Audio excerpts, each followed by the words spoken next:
Hello, everybody, and welcome to Crypto Talk Now with Max, the segment for the day. And the show's topic for the day is preparing for November and what that is basically all about.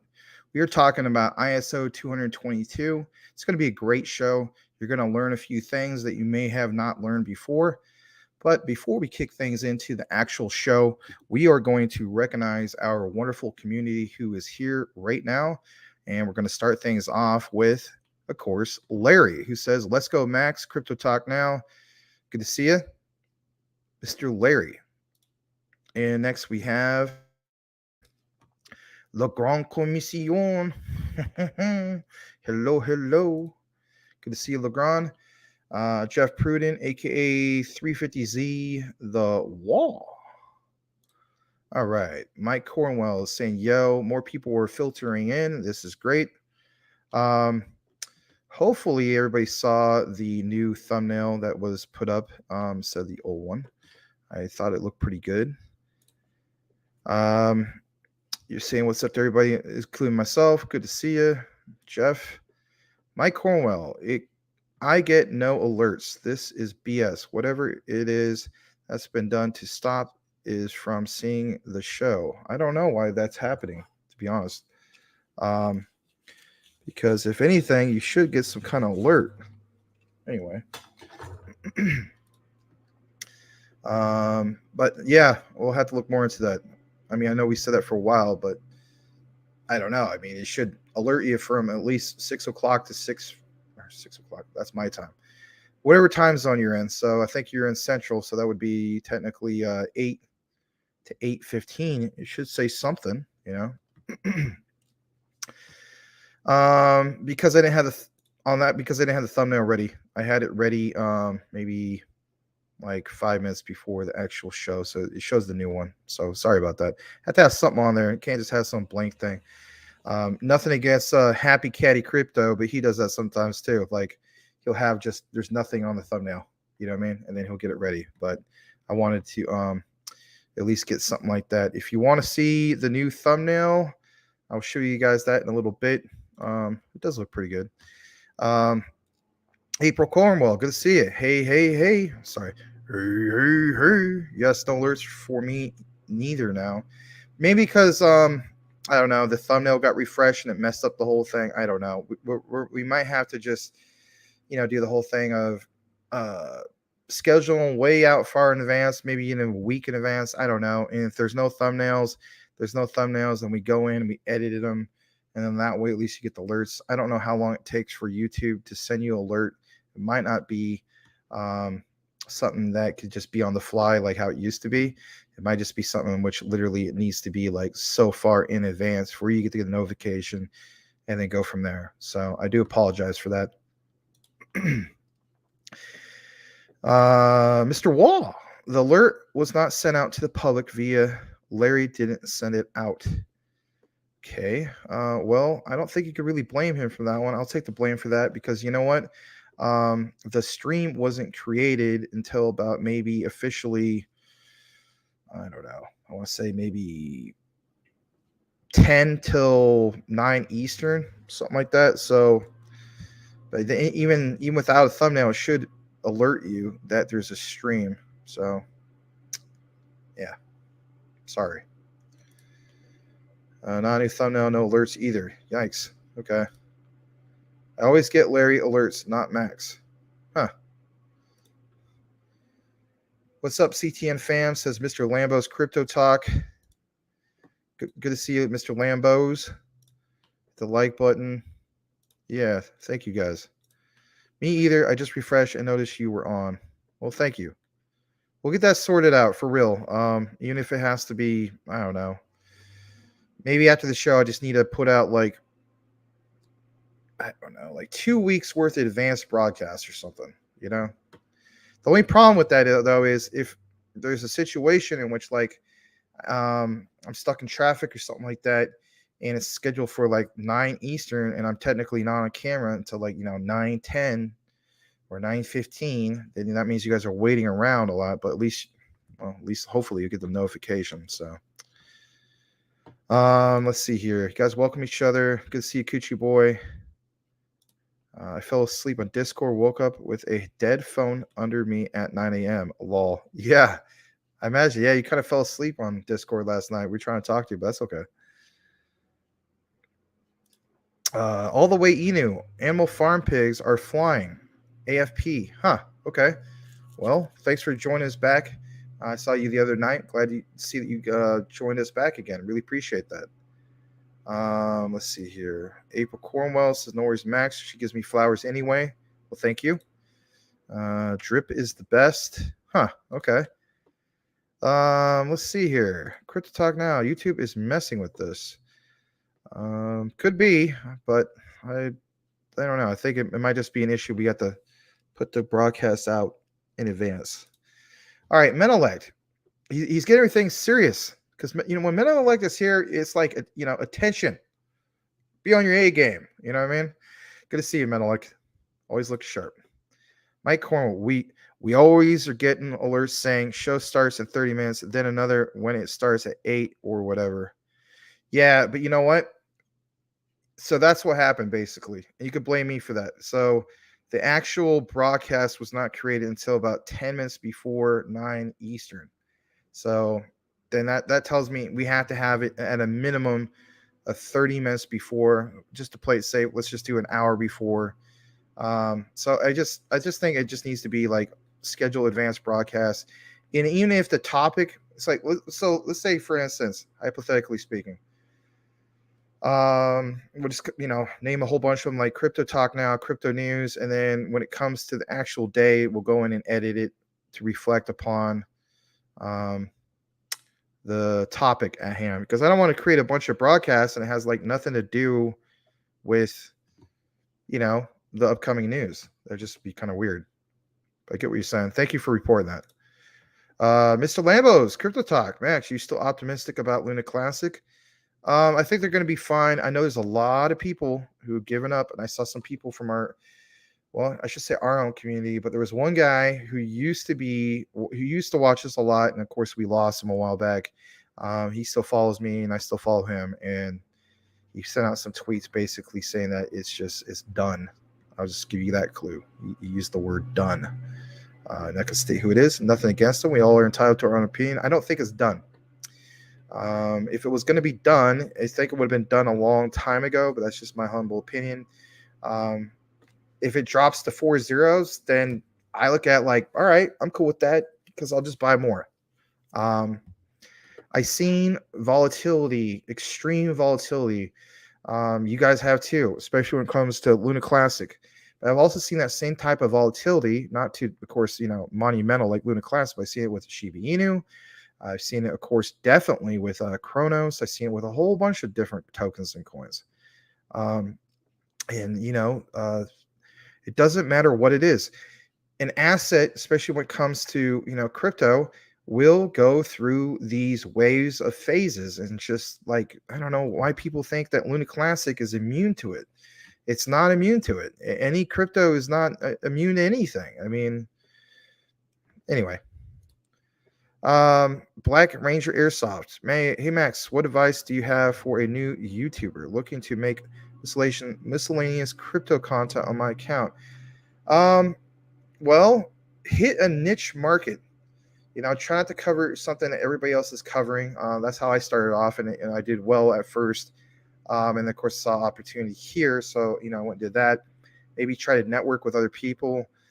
Heck, maybe you want to network with us. Maybe come on our Discord and we can get to know more about you, like how you talk. Because there's a difference between you and I getting along here on texting, right? But you might have a whole different personality that conflicts with other people. I'm just being real. I remember with our gaming community back in the day, before we had like a voice to talk.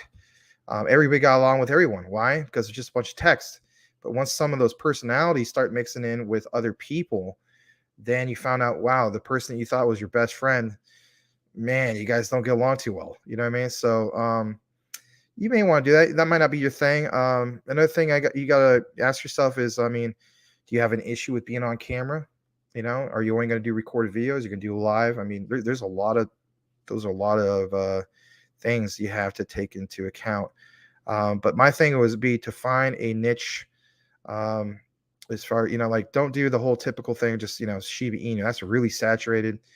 I mean, yeah, we do all right with Luna Classic because it's what's trending. But if you could do something where you narrow it down to certain things, like let's say you are going to do recorded, if you could point out something that may be trending and may be saturated, but it's one specific thing that nobody was talking about that particular thing, then you never know, you might catch fire. So, but yeah, hats off to you, man, about trying to get something going with that.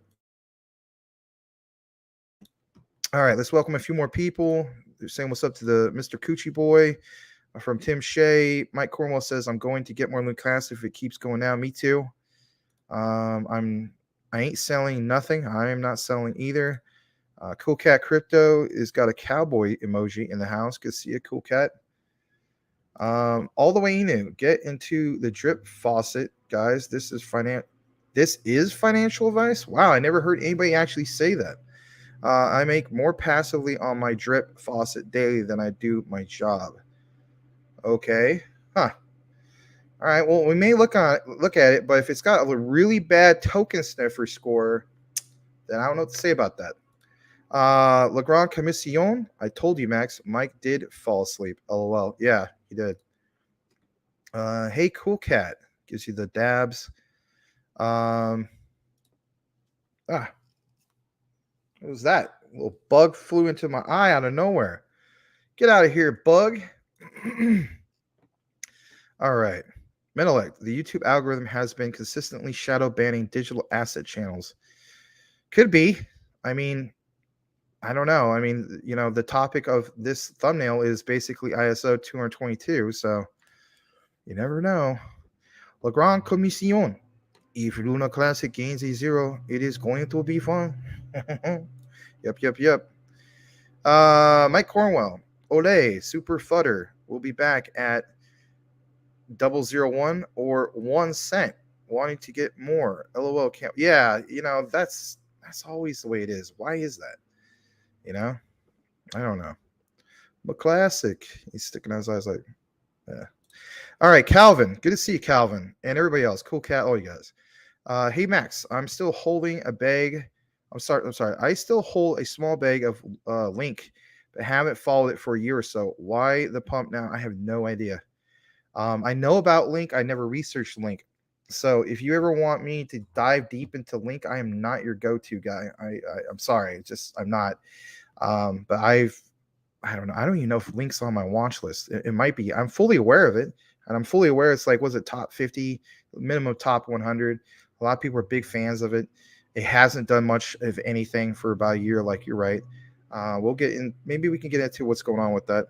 Coochie Boy, we can certainly burn more the least expensive it gets. Okay. Intellect, I'm still holding my Luna Classic just in case it moons. But if it does not, it has always been a low probability play for me or to you. Same thing. But with huge return potential if it rockets. Yeah, kind of like the same concept of XRP, right? That's what we were talking about a long time ago. Rob Paul basically, talked about that before. The risk to reward ratio is two different cryptos, but same concept when it comes to that risk to reward ratio. Some people, of course, feel as though now that when November coming up, that the risk to reward is a little bit, I should say a little bit, but a lot different comparing the two. But it's still a big risk to reward. I think both will be fine personally. Black Ranger Airsoft Crypto right now just doing 24/7 Luna Classic live charts now. Thanks. Where's the Discord? We will actually do this. It's in the description for this live. I put it in. I know Larry doesn't do that sometimes because I don't know, he's doing whatever he's doing. Nothing against him, but it's in the description. I definitely put the info for my own MaximusCrypto. I did for Crypto Talk Now VR and MaximusCrypto ahora. Okay, but there you go.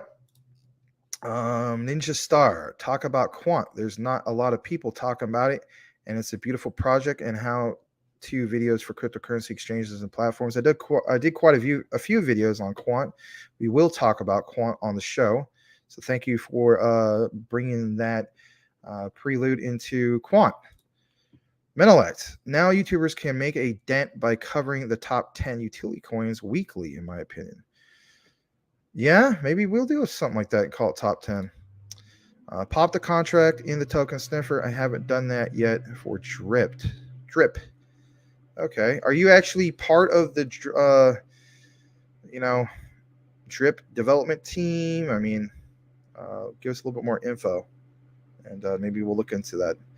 I'm personally not a big fan of the puppy dog enus of the world. I think that's so last year, but you know what? Maybe give some more info. Maybe we'll look a little bit more into it. It's not going to be like an AMA or anything like that, but if there's some interest, we'll give it a chance. Bitcoin BMW, howdy Max, good to see you. Bitcoin BMW.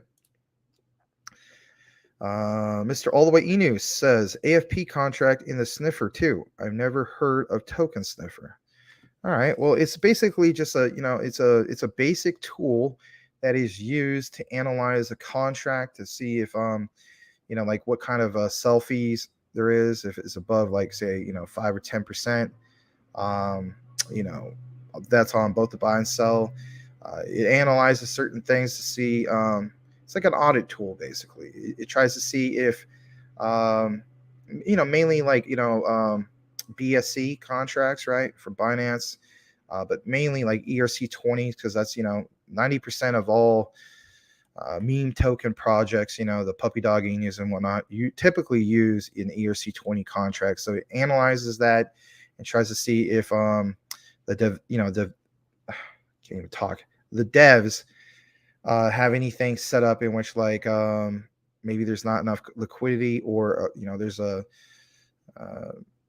whale that can dump its position and then dramatically impact the price of that particular token, or the dev team has something set up in which they can mint new tokens or change fees or make it a honeypot, you name it. So give us some info if you want. Maybe we could take a look into it. Maybe not, just depends. I mean, this is supposed to be preparing for November, but I understand that you want some people to take a look at it. But if more people request it, maybe we'll. What is the use of Drip? Yeah, is there any utility behind it, or is it like, this is the latest, greatest, meme token project. I don't mean no disrespect, and we have a vision for a utility in 2 or 3 years. I mean, I'm just saying. Many use cases for Drip still being developed. Okay, yeah, Drip is going on 2 years old, huh?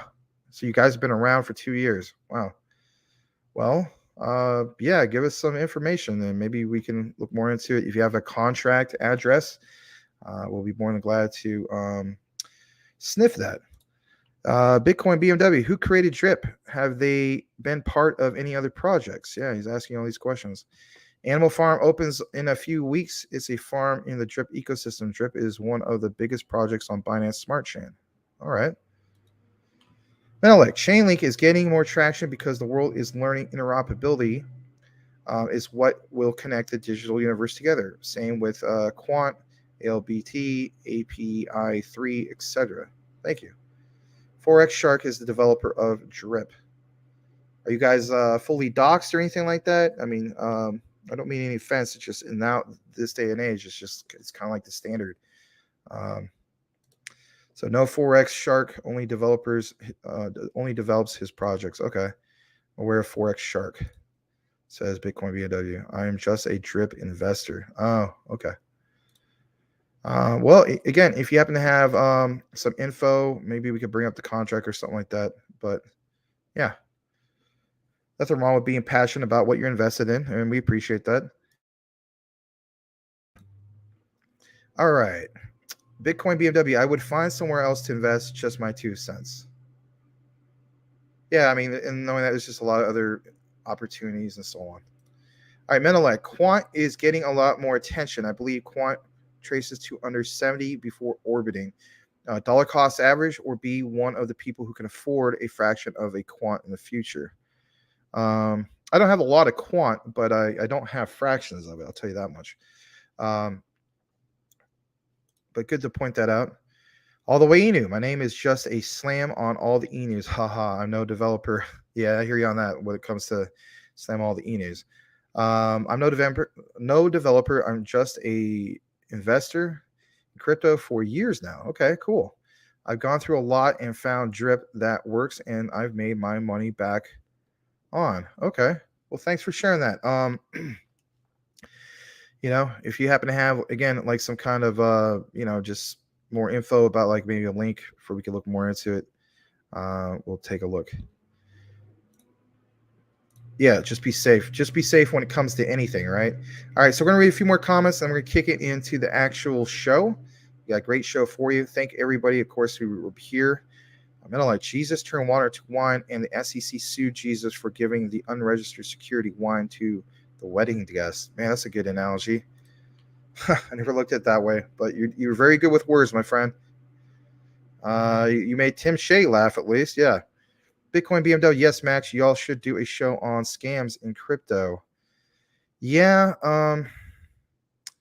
It's just, I don't know. I mean, it's kind of hit or miss when it comes to that. You know what I mean? It's like one of those things. All right. Let me see. I cannot unfortunately copy that. Let me see if it's possible. Yeah, on my end, I can't really. Hold on, view page source. Maybe I could do it that way. Let me see. Hold on a second. No, can't even do it that way.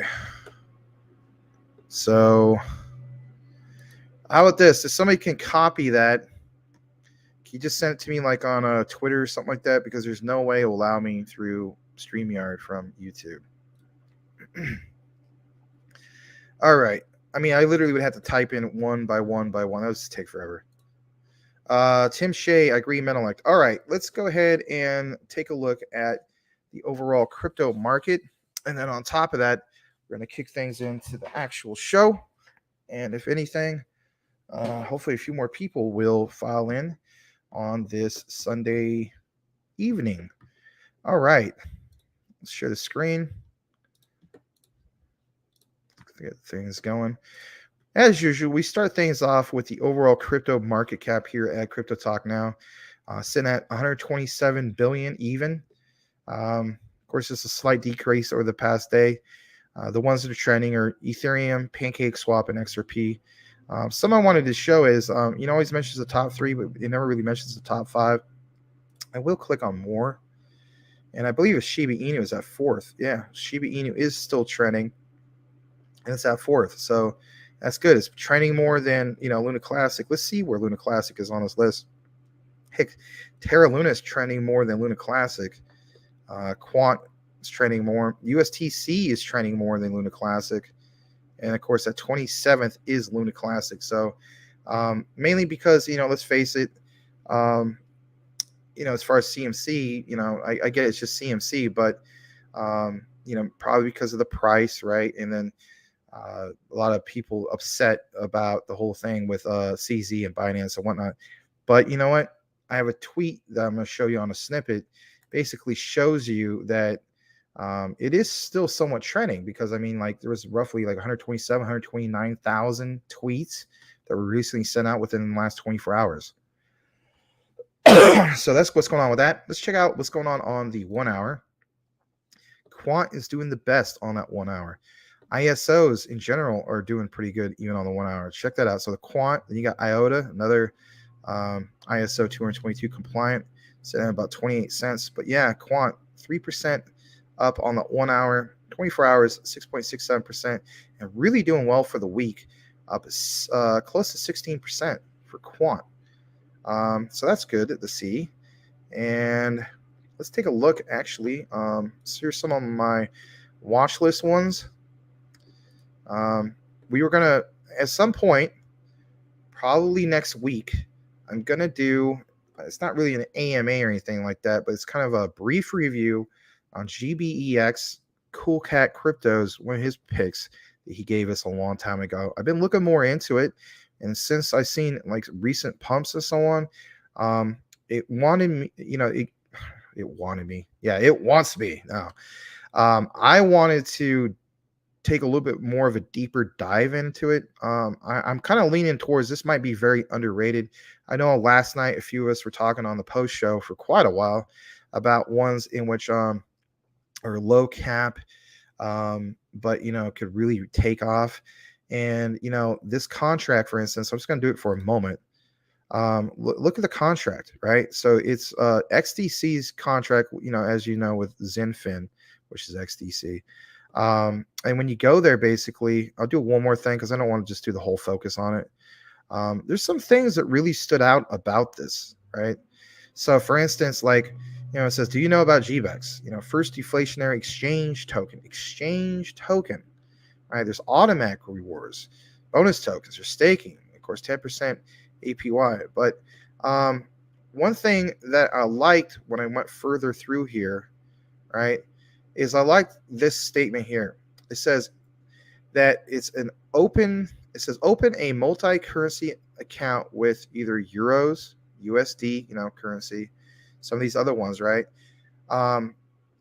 With a HKD and crypto wallet with, Bitcoin, Ethereum, XDC, XRP, some of these other ones, right? It tells you how to get started. But where was it? This right here. The first decentralized exchange on the XDC network, Zenfin. I mean, it's like technically part of its, I imagine, their ecosystem, right? So this might be one of those that might be very underrated. There's another thing it says here, for instance, the XDC network is fully compatible with Ethereum Virtual Machine, which is EVM, making it attractive to the large community of Ethereum developers. This compatibility will motivate the various D apps previously built on the Ethereum network to migrate to XDC. With the 2-second transactions, an astounding 2,000 transactions per second, TPS capability, combined with incredibly low gas fees, almost zero, making the move to build on the XDC network is a smart and easy decision for any creator.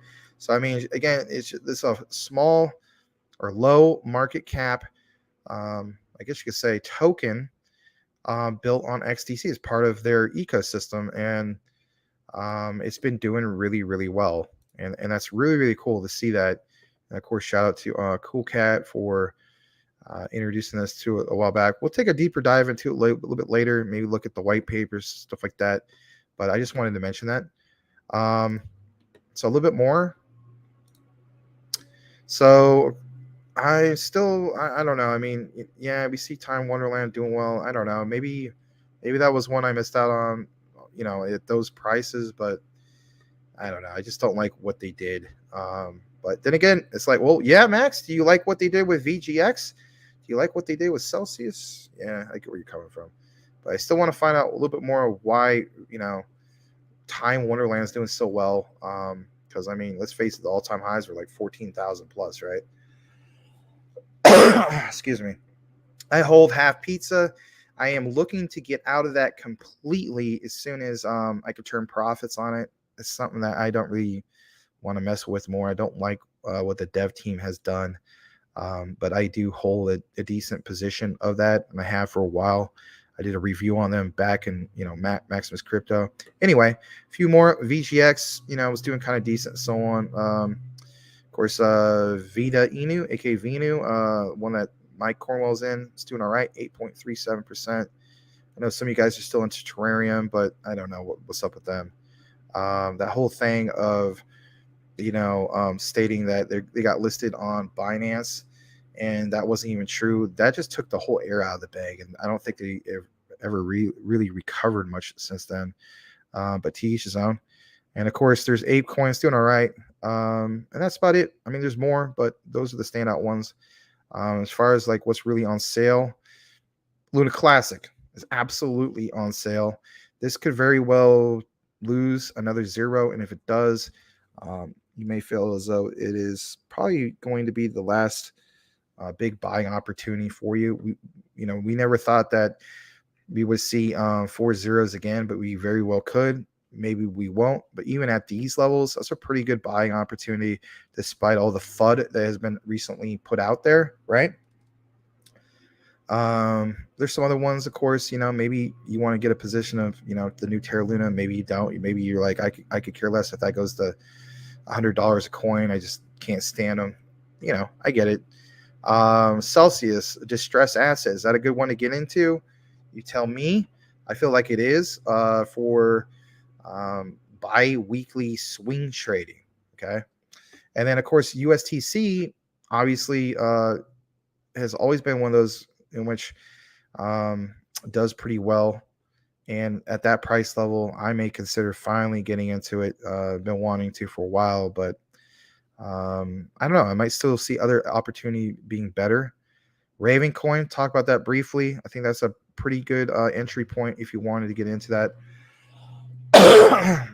Larry and I, when we used to do videos together, we did a short review on StepApp FitFi. We felt as though it was the better play compared to the other one, which is GMT. And of course, here's Flux. Tim Shea brought this to the table a while back, had me look into it, and I thought that was a pretty decent one as well. Chili's is only slightly down. Went from I think it was 26 or 28 cents, and now it's down to 25. We'll be talking more, of course, about XCAT in future. Bone, we always talk about Bone at $1.45. All right, of course, there's some more. We'll take a look into that maybe later.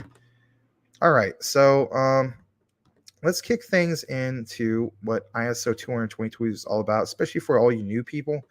Because let's face it, sometimes, hold on a second, let me mute this. So sometimes the way I look at it is, there's some people who just don't know what this is all about. And give me just a second. I want to make sure that I didn't pass up on anything. I didn't. That's good. But yeah, there's always some people who might be new to watching us here at Crypto Talk Now, and you've never been exposed to what ISO 222 is all about. Believe it or not, for those of you guys who have been watching with the old thumbnail, I apologize for that. The new thumbnail does reflect the topic of the day. So, it's preparing for this thing that's going to happen in November.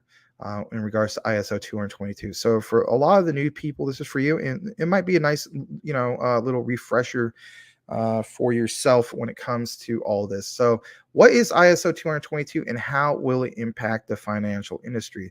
That's the bottom line. Now, this is, kind of old, but you know what? It gives you the same definition as it did before. So it says, ISO 222, pronounced just like how he said, is an international standard for exchanging electronic messages between financial institutions. Now, believe it or not, this was first introduced back in 2004.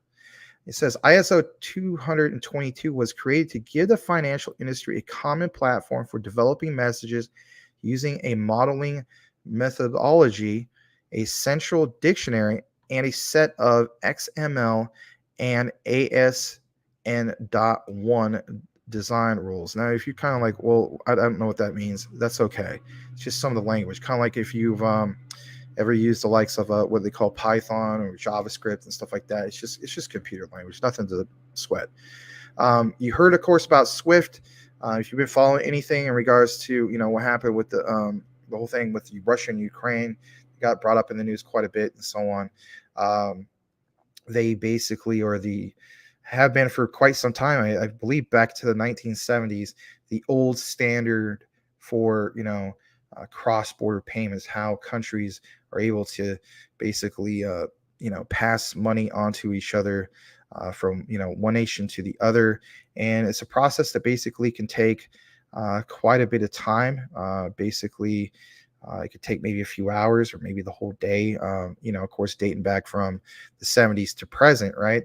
But, at the end of the day, the financial system is going to, as of November of this year, right, which is basically in a month and a week, don't hold me to it. It might not exactly be November 1st, but there's quite a few countries in November who are going to be switching to the new system, which in a nutshell, basically is a very fast digital ledger system where money is not held up in like the old system where it just takes a very long time to transfer things. A good example, Western Union, right? Whether you're for it or against it. I mean, the old system of, I always throw out this example, a missionary over out in the, the middle of the Congo, needs to get some money and needs it desperately bad, and that takes like 2 weeks to get it. How would you like to have that missionary, basically get that within like, instantly or up to 30 minutes max, right? That's a real game changer. So with that said, there's examples like that. And then of course there's this where it affects the entire financial, uh, you know, institutions out there, the whole industry. So I'm not going to do a super long thing on this, but I just want to show you some of these quick things. So it says Swift ISO 222. In the coming years, banks globally will migrate from legacy Swift MT financial messaging to the highly structured and data-rich ISO 222 standard. The flexible framework provides an internationally agreed business message, syntax, and semantics. User communities and message developers will use the same message structure, form, and meaning to relay financial transaction information worldwide. Now, like you see right here, it says ISO 222 is a standardized, global language for financial messaging. It covers, because I need to mention this part. I don't want people to think, well, who cares? It's just messaging. It's not that who cares. It's pretty big. Affects basically trade, cards, payments, securities, and so on, right? So it mentions ISO 222 is set to be the de facto standard for high value payment systems of all reserve currencies. Think about that in itself, right? All reserve currencies. By 2023, ISO 222 will account for 80% of volumes of high value transactions.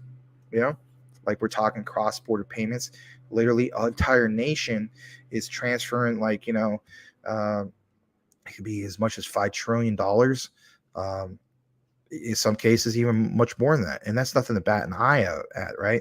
And if anything, you need something that's going to be secure as it's being transferred. It's a lot safer for something to be instantly transferred, like with these TPS. I hate to use the term TPS reports because of that one movie, Office Space, but transactions per second being a lot faster, right?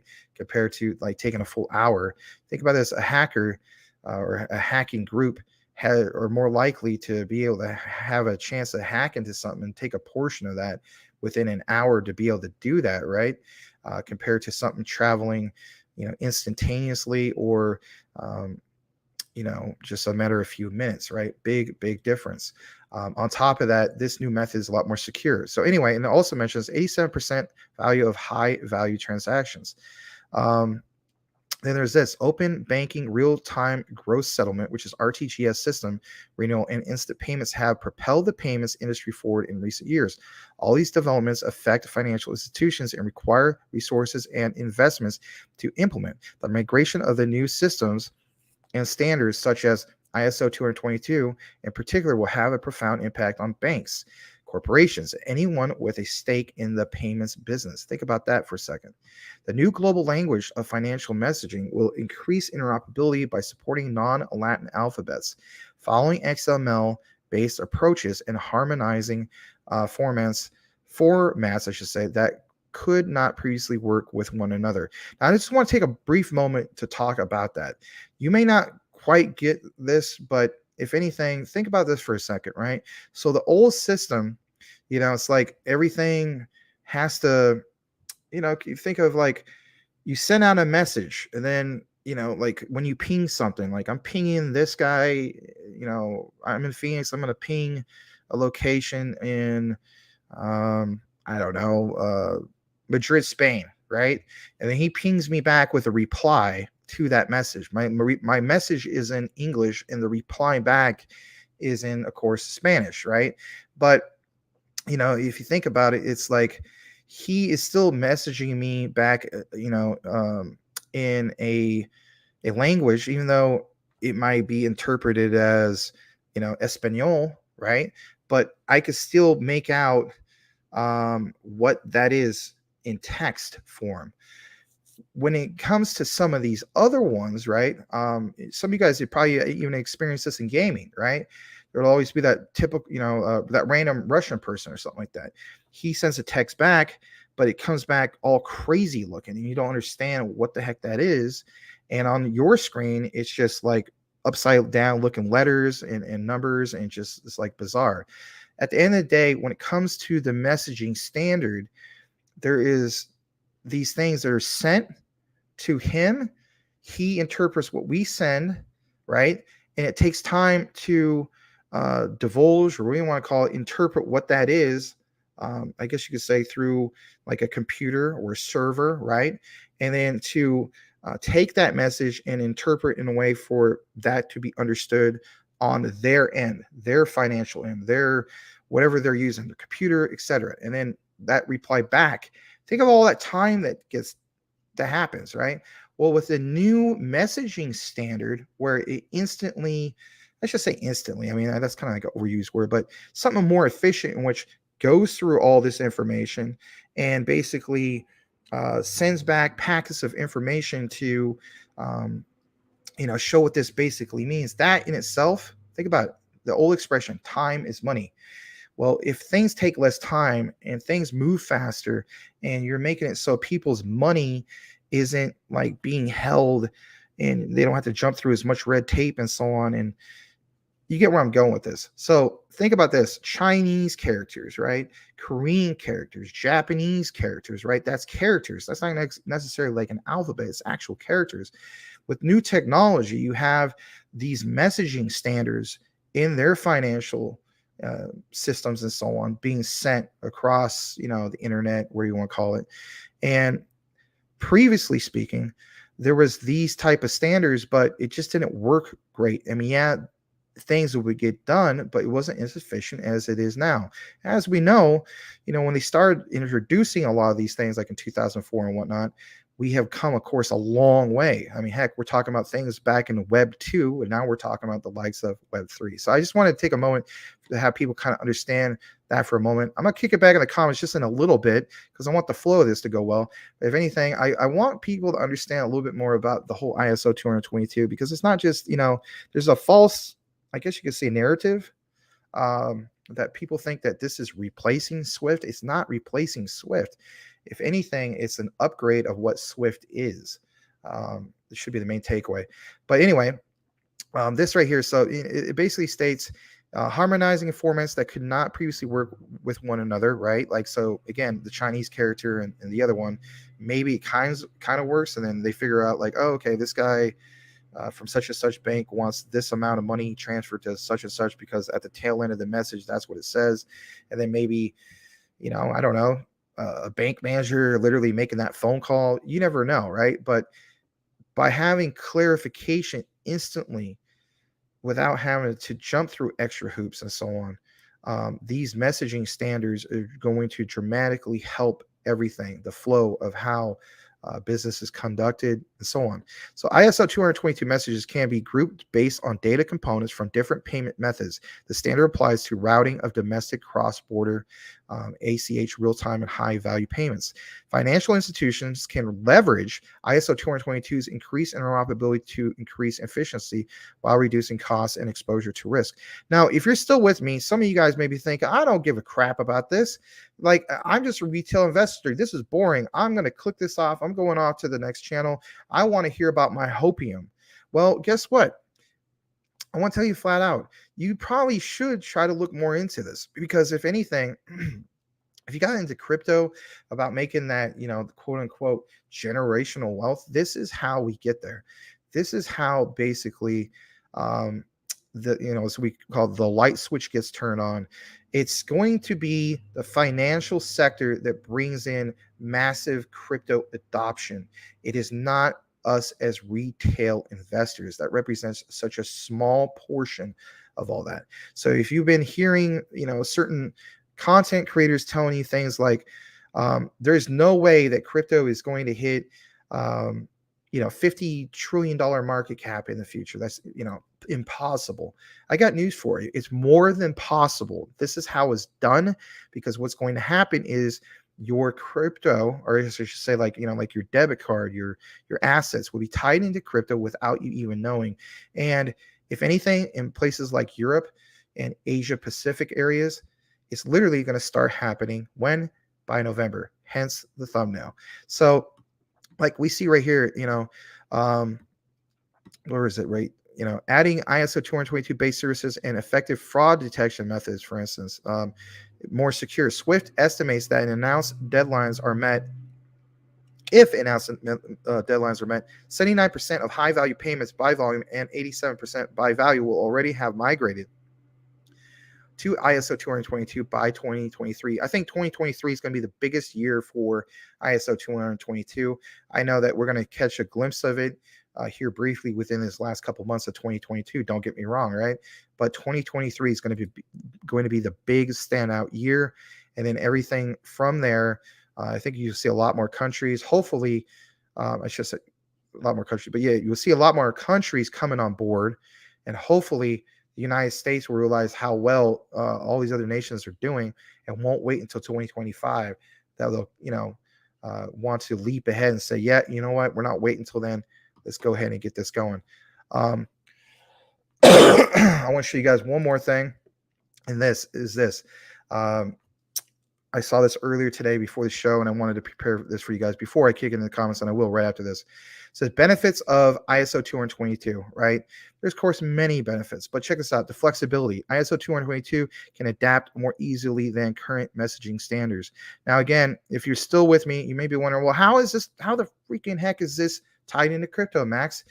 The likes of XRP, Quant, IOTA, some of those type of ones, right? Algorand, Stellar Lumens, right? Those are all ISO 222 compliant, and so their utility that they're using that is going to affect the mass adoption of what we're going to see here shortly, hopefully within the next few months. That is what I'm talking about. So hear more about the message that's going to be delivered. And if anything, if you still have questions while I'm trying to deliver this, we have a wonderful community. We'll be more than glad to share some of this info with you in the comments. So it says flexibility. ISO 222 can adapt more easily than current messaging standards. We just talked a little bit about that. So it's more responsive to changes in the economy, emerging technologies, and innovation. Think about that innovation itself. This was originally introduced in 2004. Imagine back in 2004, you're sending some message to some random, I should say random, but, like a bank manager who, you have a big account in Hong Kong or something like that, right? And then he gets part of a message that can't be interpreted, but somewhere in that message, it might say something like you're wanting to transfer, I don't know, $1 million USD to whatever that Chinese currency is and so on, right? But then there's still that breakdown of like, well, is that really what he wants? Then, of course, a phone call has to be made, or there has to be some kind of a clarification. Imagine taking that out 100%. And there's clarification, boom, in this messaging standard. Again, guys, as the saying goes, time is money. ISO 222 helps accomplish that. Harmonization. No, I'm not talking about, the Rock Band game or anything like that. Harmony. Look at this. Over 70 countries have already adopted ISO 222. So messages will be harmonized with payment systems around the world. Compliance and regulation, especially here in the United States, we're always talking about those two things. I mean, for crying out loud, it's like, I hate to say it's like what a country's been built upon. It says richer data will make it easier for businesses to detect fraud and help target financial crime. I like that because you know what? Here's the thing, right? What is the big thing that was caused Bitcoin, right, to tank in value? And keep in mind, Bitcoin and Ethereum represent, even to this day, if I'm not mistaken, 81% of the overall crypto market cap. So one of the biggest things that caused people who, whether they're like, Bitcoin maxis at one point or whatever, to dump their Bitcoin, right, was the whole thing that they didn't like hearing these stories, of course, that were spread by mainstream media outlets, right, setting the narrative of how Bitcoin is tied to drug dealing and stuff like that, right? Well, how would you like to have something in which meets that compliance, meets that regulation, being able to detect fraud and help target financial crime? That is a big step forward, right? That's a big utility. Bitcoin doesn't do that, right? All right, on top of that, resilience. ISO 222 will be used across many payment systems. This improves resilience by allowing rerouting of messages, which reduces the impact of outages on users. A little bit more enriched data. More data can be carried. It enables more detailed and better structured reference information. I guess I will read the last three. I wasn't going to read it all. Competition and innovation. More flexibility means more competition and innovation in the financial sector. Better data may lead to product innovation. I like that. I like the idea that just because, various banks are going to be on ISO 222. If anything, it's going to incentivize, more, whether it's software based or whatever, like, hey, this financial institution is ISO 222 compliant, but they have this particular API and it works so much better than this one. All right, well, let's reflect on this and let's, build a better infrastructure. It's not trying to say that this is a one-stop shop for everything, right? People will share what kind of things work better and so on. Straight through processing, less need for banks to make manual interventions, potentially fewer delays for the end customer. Last but not least, of course, the analytics. Enriched data will improve analytics. More efficient data collection may improve the decision making. All right, so there's just a little bit on that. Of course, I know I spoke quite a bit in that regard. I'm gonna go ahead and get back into the comments, and I do see that we had some super chats come in. I do appreciate it. I'm just gonna see what last comment I was on, because I don't really want to lose my place. I know I'm way far up on the comments. Let me see, but I'm glad for everybody that's connected. We have a little over 20 people. It's not too bad. Let's leave it right here. WazPay has pumped like crazy this weekend. Okay, from Menelect. I'm gonna skip down because I did see some super chats, and I thank you guys for that. And I thank everybody else that's here. Let's see how many we got. Looks like we got 4. Let me see if we got any other ones. I just don't want to skip anything. I really value you guys' super chats. Let's see. All right. All right, I see it. My bad. First one is from Mike Cornwell. Thanks so much, Mike, with the 99-cent super chat. Really appreciate it. Another one from Mike Cornwell for 99 cents. Cryptios Maximus, yes. With my big, giant gluteus Maximus, you know what to miss. All right, Big Mike 69, because that's what he's into. 99-cent super chat. Thank you very much. And Beamer, not to be confused with a friend of my family from when I was a kid, Greg Beamer, but Beamer with the 99-cent super chat. Thank you very much. And let's go ahead and go back to where I was before. And let's see. I think I'm close to where I was before. Yep, I am. Crypto Talk Now VR. Woot, woot, y'all. Yep. You guys are all saying hello to each other. We will do a segment at some point on Jasmy, aka the Bitcoin of Japan. I mentioned last night, I look at it as basically being very similar to like what happened with XRP, like with the whole SEC thing. It's a very similar thing that what in regards to what happened over there.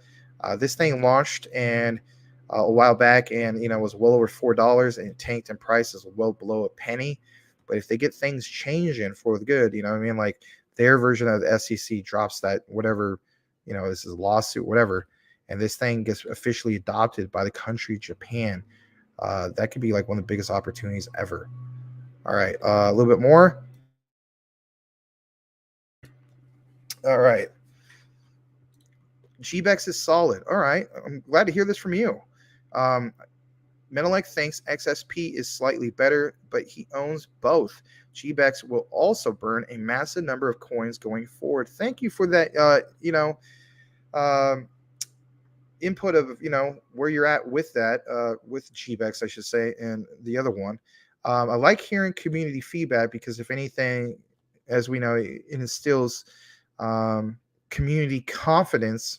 Because there's cool cat, but when we hear from our own community, a few people who say, what, I stand by this, it makes it worth looking a little bit more into. So thank you for that. You guys are saying what's up each other, which is good. Time Wonderland sucked. Yes, it did. I'm glad I never got into that. A lot of people got burned. Some people even got burned worse than Luna Classic, or the original Luna. Not all, but some. Yeah. Constellation, DAG from Mike Cornwell. Great show, Max. Well, thank you guys. Appreciate that, especially from you, Max P. My stapler, yeah, that was I always felt as though, some people say the Office kind of represents what Office Space tried to accomplish in the movie. I always kind of wish that they would have just done an actual Office Space, not necessarily a live action TV show, because let's face it, that's what The Office kind of is. It's different. But how about this? I always felt as though they should have done an animated, uh, TV series for Office Space. I thought that would have been really, really cool. All right, Ninja Star says ping. Yep. All right, here we go. Mike Cornwell, Quant is at $121 right now. Yeah, it's doing pretty well. I mean, anything like 4% or above is, heck, even 3% or above is just really big for Quant because mainly of his price. Universal Translator Star Trek, we are here. Yeah. Max, I just seen a new thumbnail. Love the people's eyebrow. All right. Thank you. Somo Fuzz in the house. He says Crypto Talk now with that. All right, I'm gonna go skip down a little bit further down. I'm just gonna get to the ones with the comments and so on. Just like big questions, comments, and so on. It's just trying to make things flow a little bit better because I know I'm a little bit further behind. Mike Cornwell says, know what's gonna happen after the bull run. Everyone here is gonna go on a cruise to the Bahamas. Maybe we could have a hell of a time for a 7-day cruise. Selmo and I could hit that casino on the boat. Huh? Yeah. Right on. Mike Cornwell, I'm game with that. Yeah, I'll play some blackjack with you or something. Ninja Star says, you wish. Well, you know what? You can make it too. I mean, hopefully you're quite invested in some things. Thanks again for the super chat, Mike. You guys give each other love. That's great. All right, Jason Smythe. All I need is my XRP. Well, Jason, I've never seen you before. I'd like to go ahead and, of course, welcome you to Crypto Talk now. Sorry, I'm adjusting this chair. So consider changing your avatar to something that speaks more about who you are and what you're all about. And again, thanks for joining us here tonight. We realized you could have joined a lot of other different shows or just done whatever, right, on a Sunday night. But you chose us. Can't thank you enough for that. Guys, give Jason the CTN warm welcome. If you have any questions, Jason, and I don't get to it quickly, we have a very educated audience of regulars for CTN Crypto Talk Now network. And don't feel bashful. No one's going to, be a bully or be a jerk or anything like that. Maybe just joking around. But yeah, feel free to ask us whatever you need, and we'll be more than glad to share the info with you. So guys, once again, thank and welcome Jason. All right. So Mike C with the 99-cent super chat. Thanks again. I already mentioned that. All right. Let me get further down. Get it, Maximus. Yes, thank you. Summer FUD 2023 is the year of XRP. I hope so. I really, really hope so. It would be nice to get to some of these just insane goals like next year compared to wait until 2030 or something like that, right? For some of the young guys, it's not that big of a deal. Some of us are getting older. It is a big deal. We want to enjoy the time that we have where our bones aren't breaking down too much, right? Anyway. Cody Core is here. Saying what's up to Mr. Shea. Cody Core with the Bam Bam Bigelow beanie. All right. 99-cent super chat. I'm thanking you again for that. Cody Core saying what's up to me. That's great. All right.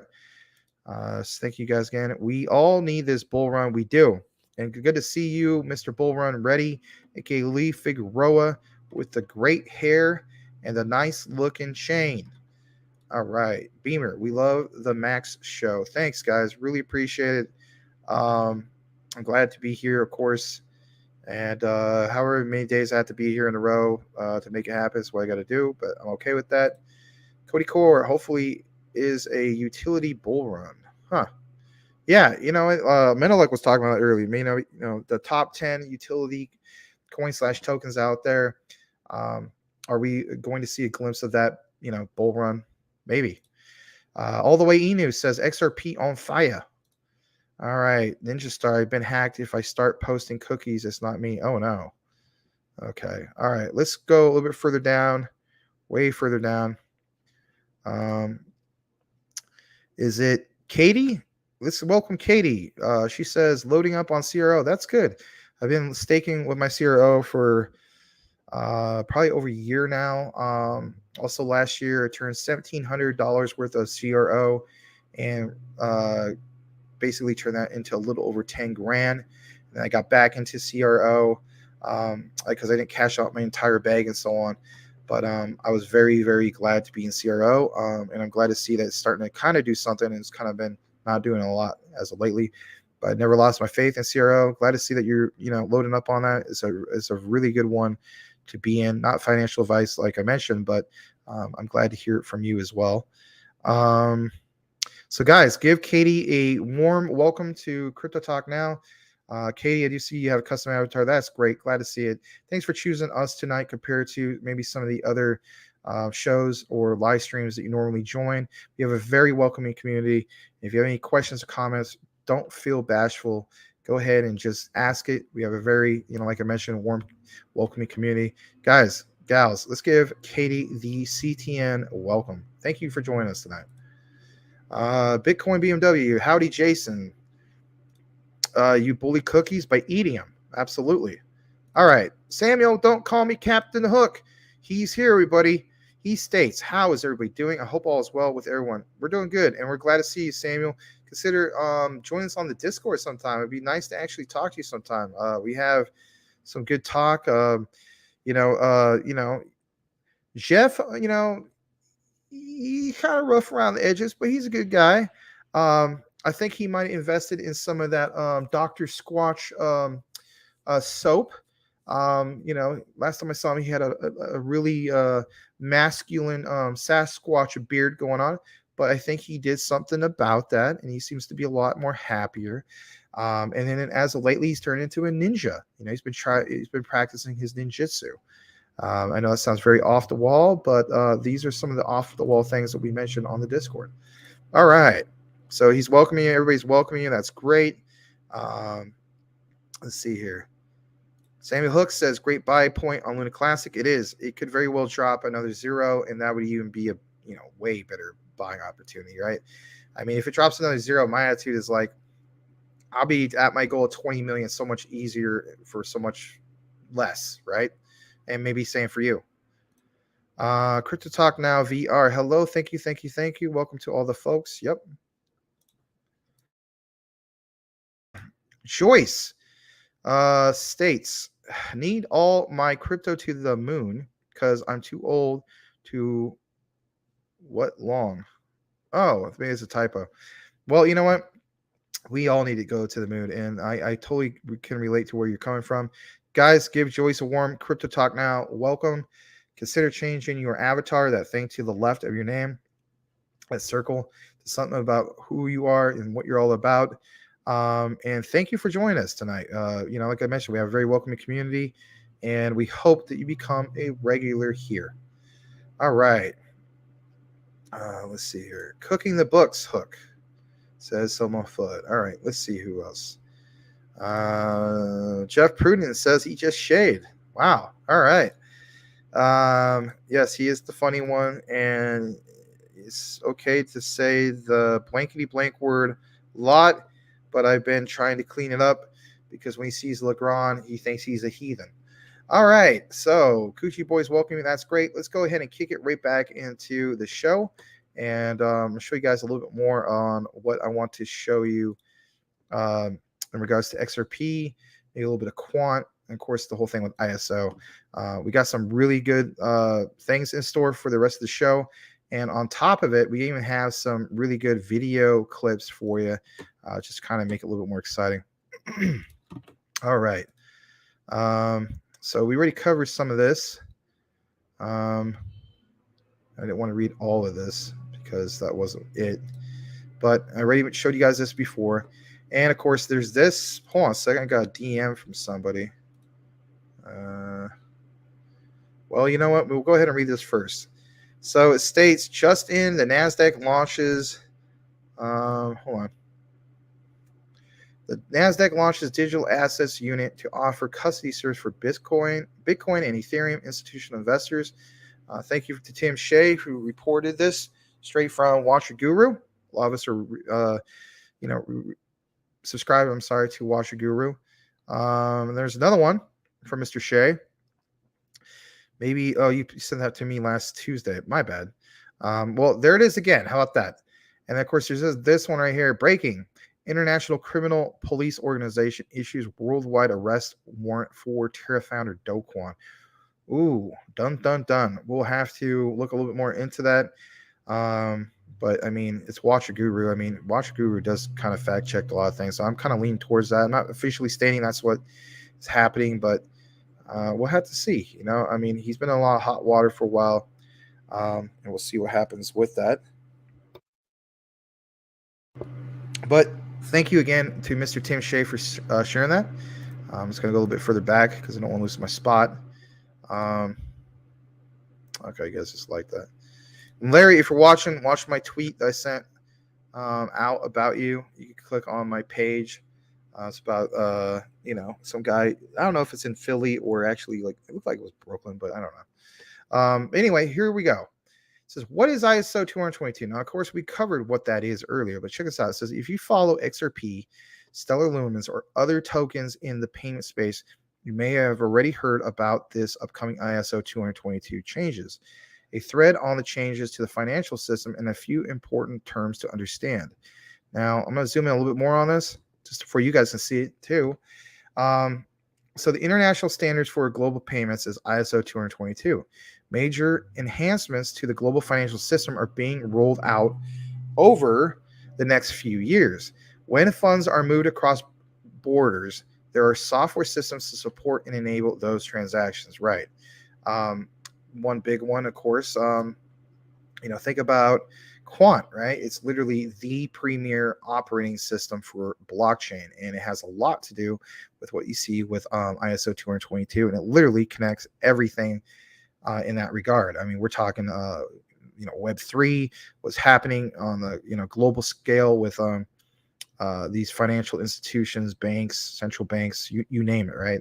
On top of it, it says there's new standards for ISO 2022 for communication and global payments. Digital assets used in systems adopting ISO 222 standards will integrate into the next version of global financial system.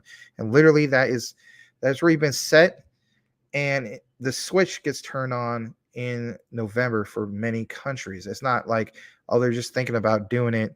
No, they already have things in place to move over to the new digital ledger. On top of that, unclear if this will update Swift, replace Swift, or work alongside the Swift system. Well, I'm pretty clear on it for the most part. It's not going to replace Swift. If anything, this will update Swift. Okay, so I want people to understand that. A lot of people got, and it's okay. There's nothing wrong with that. I mean, if you're not informed, you're not informed. But it's just, we want to, I at least want to clarify to people, it's not replacing Swift altogether. Some people think like Swift is going out of business. They're not going out of business. If anything, it's updating Swift to make it way more efficient. And then on top of that, working alongside it, there's other things. Excuse me. Nostro Vostro accounts. No, it's not the mafia. Accounts held by banks in other banks in foreign countries in the currency of the foreign country. Estimated in 2018, which was 27 trillion tied up in these accounts. 2022 amount likely higher, right? Currently necessary to support cross-border payments. How true is that? Listen to this. Cross-border payments, 150 trillion sector. $150 trillion sector in 2022. Again, like we mentioned, if you are one of those type of persons, or you heard of or seen other people say, to you, or making a comment to some video, there is no way that crypto is going to $50 trillion market cap. The highest it's ever been is like 4 or 5 trillion. In the future, if we can get to 10 trillion, we'd be lucky.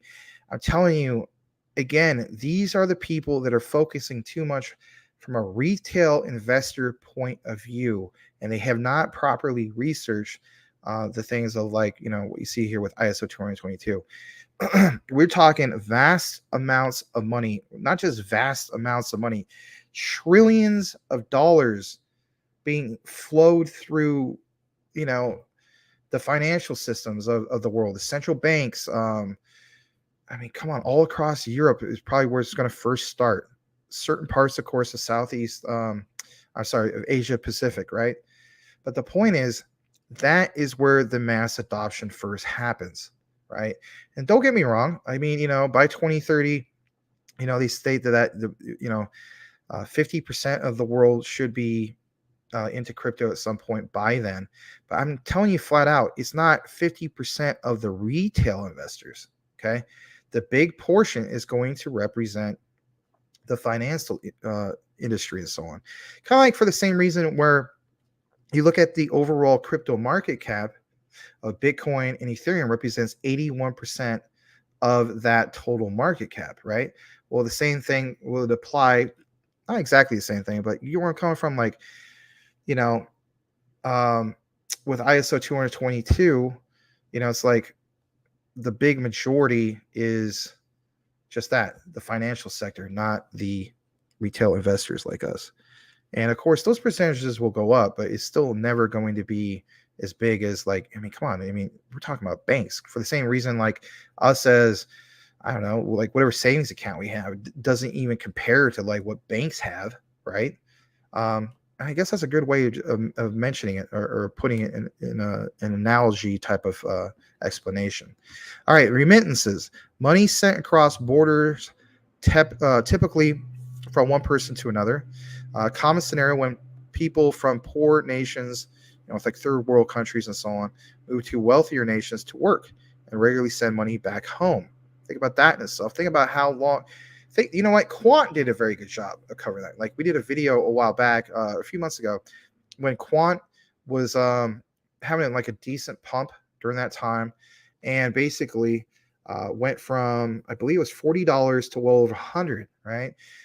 What stood out for Quant was, and if you're wondering what Quant is, they're another ISO 222 compliant coin / token, but they stood out because what they were doing in Central America.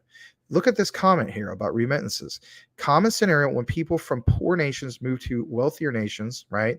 Like say somebody moved from, Central America, right? Some country like there, Guatemala, someplace like that, right? And then they move here and they want to help somebody back home, like a family member or just whoever, right? And they regularly send money back home. Well, the old method would be like, oh, I got to send Western Union. It might take a while for them to get that. Imagine the likes of something like with what they did with Quant, like this person is literally getting it not just within that day, but like, within an hour or something like that. I mean, it's pretty amazing. So, I mean, you think of also like the likes of XRP, so on and so forth, right? It's an absolute game changer because, especially when it comes to the whole thing of outsourcing work. We always hear that, some people are for it, some people are against it. But at the end of the day, if businesses are going to outsource work and those people who work overseas and you work on, some of these farms, for instance, whether it's down in South America or Central America, or wherever the case be, a lot of times they want to get paid in like, for instance, in US dollars. Well, if it was done all through crypto, right, instead of fiat, it's going to be a lot more it's going to be a lot more easier, efficient, so on and so forth. So I just want to show you guys a little bit in regards to that. There's this. So, in regards to ISO 222, it says digital / retail space. I mean, you can see how this is all connected. Let me just double check something. I didn't want to mess anything up. There we go. So you can see, man, I'm kind of second guessing. I always make sure that I'm not muted because I don't want to be. All right. So digital / retail space, you can see how this digital API is connected. It says, it goes from here. So basically from the app, let's just call it Green Bake, right?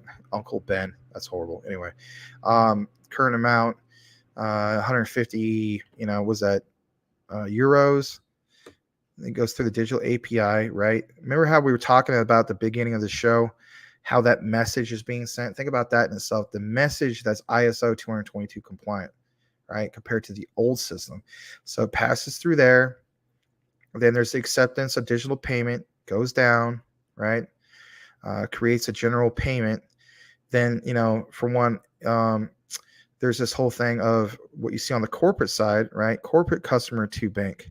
So you see the difference between digital API. Let me make it blow it up a little more. Yeah, I'm gonna blow up a little more. So here is that message. See how it's different, right? And you can imagine back in the older days, right? Like, I don't know, 25 years ago. Like, imagine like back in the days like Windows 95 or something like that. I mean, it's so much extra time is taken to be sent and whatnot. But the message, right? It's like you have to. There's one thing is having an encoded message, and then the time it takes to take that message, relay it back to, for instance, the corporate side, right? And then understanding what the message is from a financial point of view, right? Again, guys, time is money. And we live in an era now where it's just that since time is money, time will save us a lot of money, which we could cut down on the time in general.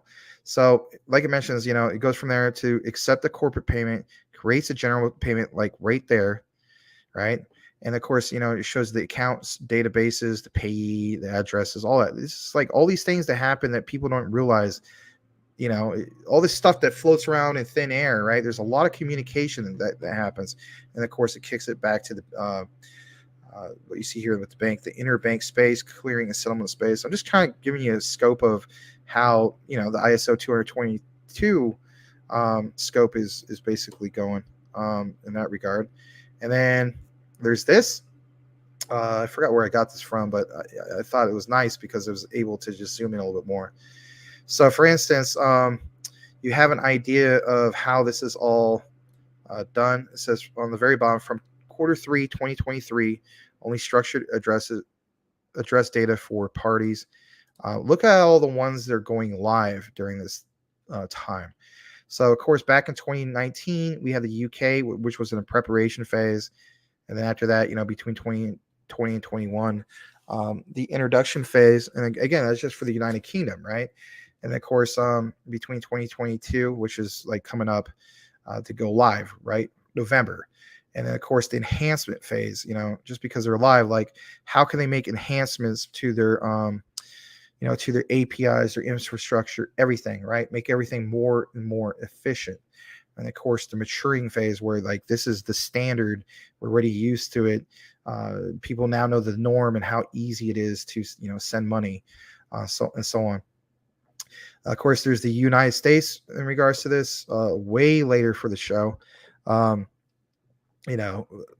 get more into that later, but the plan is by 2025. I mean, we're finally supposed to come in. We talk a little bit briefly about Target 2 in Europe. Of course, the development phase and so on. But the whole point is this, guys. I don't want to keep just reading all of this.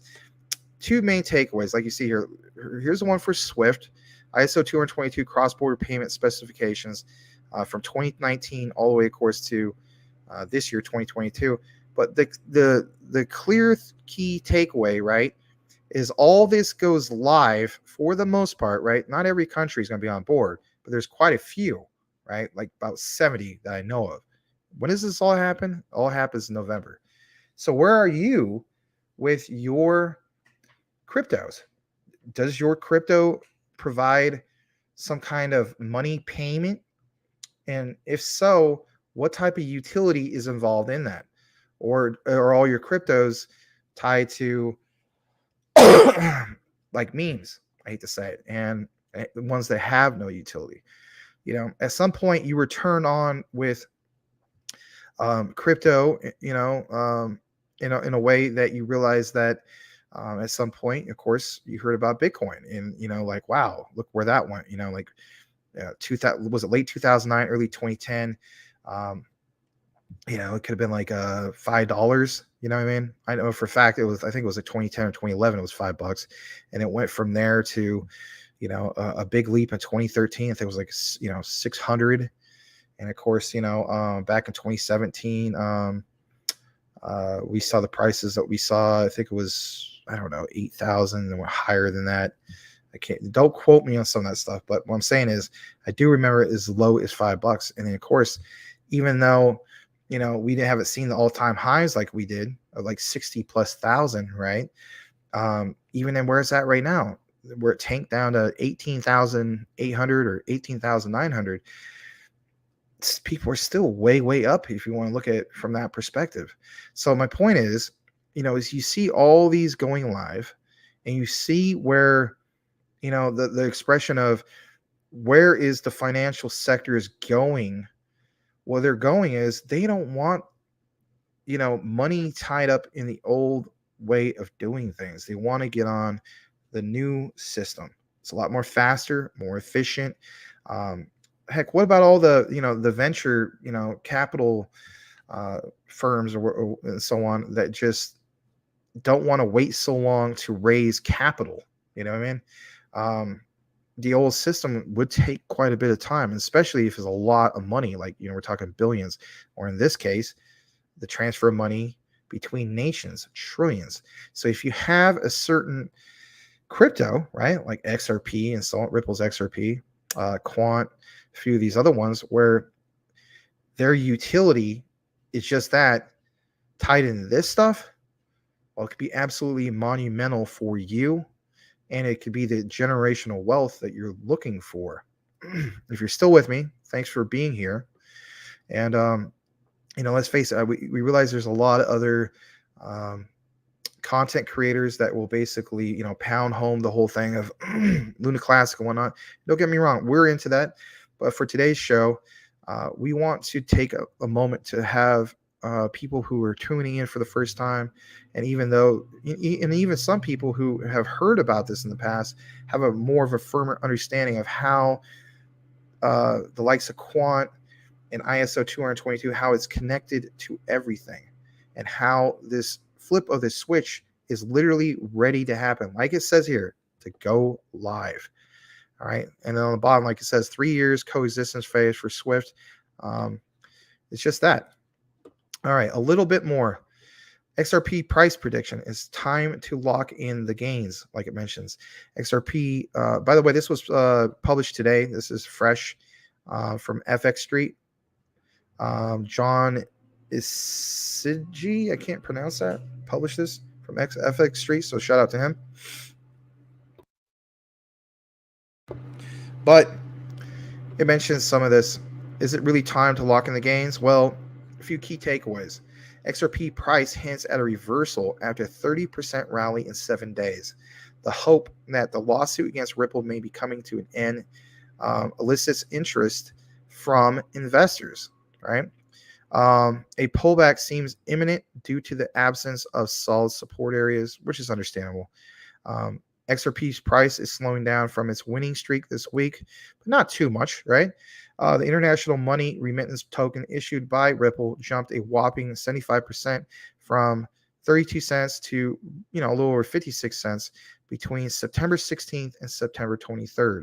XRP price successfully navigated a week characterized by numerous external forces related to inflation and the global economy.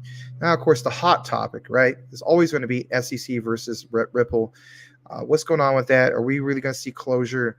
Are we not? Is it going to get dragged out through the mud even longer? Well, listen to this. XRP's price XRP's price's strong week stems from a growing investor interest and optimism that the case in regards to what Ripple faces against the SEC may soon end. Now, some people may feel as though, like, well, define soon, because we've been hearing about this for a while, and I get where you're coming from. But it mentions Ripple and the SEC filed motions for summary judgment to compel the judge to dismiss the case before trial and rule in their favor. The SEC filed the case against Ripple Labs and its top executives in December 2020 for allegedly selling unregistered securities. Nearly 2 years after that filing, the lawsuit still drags on. No one knows how the court will handle the motions for summary judgment. However, XRP price would benefit immensely if the ruling favored Ripple Labs. FX Street recently reported that the two conflicting parties might soon have a window to agree on a settlement. Nevertheless, this is unlikely to be the outcome with the latest developments. And of course, what's involved for XRP's price, it's hard to say. This right here, to me, I'm not going to even go through that, because it's too much. There's just too much on the screen for it. I don't want to confuse anybody, especially the ones that are like maybe not even, you know, uh, really into technical analysis. But one thing I want to mention was some of what you saw right there in regards to the lawsuit and so on. It's just that it's really coming to end. Some people feel that way. There's a little bit more I want to share, and that is this. This guy, for instance, he says, well, what do we have here? Daily XRP trading limit. And this is where we're talking about the whole thing, like I mentioned on the show many times before. And I'll read the DM here in a second. Okay, I'll get into that in a second, Mike. Thank you for that. It's just this. I'm going to keep saying it, and I'm going to say it quite often.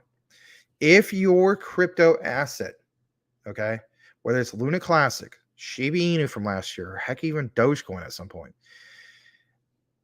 if it has these three things that I call the crypto trifecta, is typically going to be in very good shape, even when it faces like down times, like what Luna Classic is kind of facing right now. Heck, Shiba Inu faced last year, but the community behind Luna Classic is huge. I know that we're not talking about Luna Classic, we're talking about a little bit of XRP, but again, I'm going to pound this home a little bit more. Supply and demand. Yeah, XRP is trending as well, which is great. The crypto trifecta, as I would say. But listen to what this message is here. I'm going to have to actually stop sharing it. I'm doing on a single tab that we could hear the message. But I think it's really something to think about. Supply and demand for XRP. Here we go in just a moment.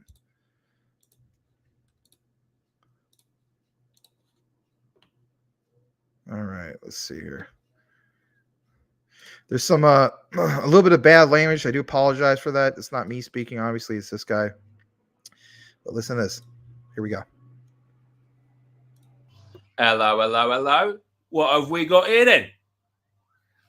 Crypto.com have just put a daily trading limit on XRP. Shit's getting serious, people. 24 hours ago, you could buy as much XRP as you wanted through Crypto.com. Now they're limiting you to 982,353 XRP per day. Now, I know a lot of you won't be able to afford that kind of money, but the fact that they've put a daily trading limit on it tells me that things are starting to get real. So if you're going to get in it now before the price fucking pumps.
My bad. I was on mute. I can't believe I hit the wrong button. All right, so here it is. I'm going to basically, yeah, I got it, Jeff. I see it. Sorry. All right, so I'm sharing Crypto Mike's message here. I hit the wrong button. I apologize for that. So I'm going to go ahead and do this. Let me see. If you want to subscribe to him, you can. And he is Crypto Mike, aka Mike Cornwell. This is about how USTC will repeg and be huge. And I do apologize for the hitting the wrong button. I thought I hit the right one. So here we go.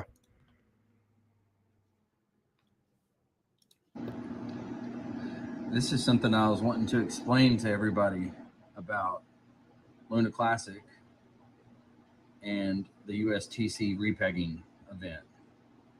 What's cool about this is you could say, let's say we get back down to 4 zeros, 3 zeros and a 1, or 4 zeros and a 1, whatever we're at. Let's just say it goes there.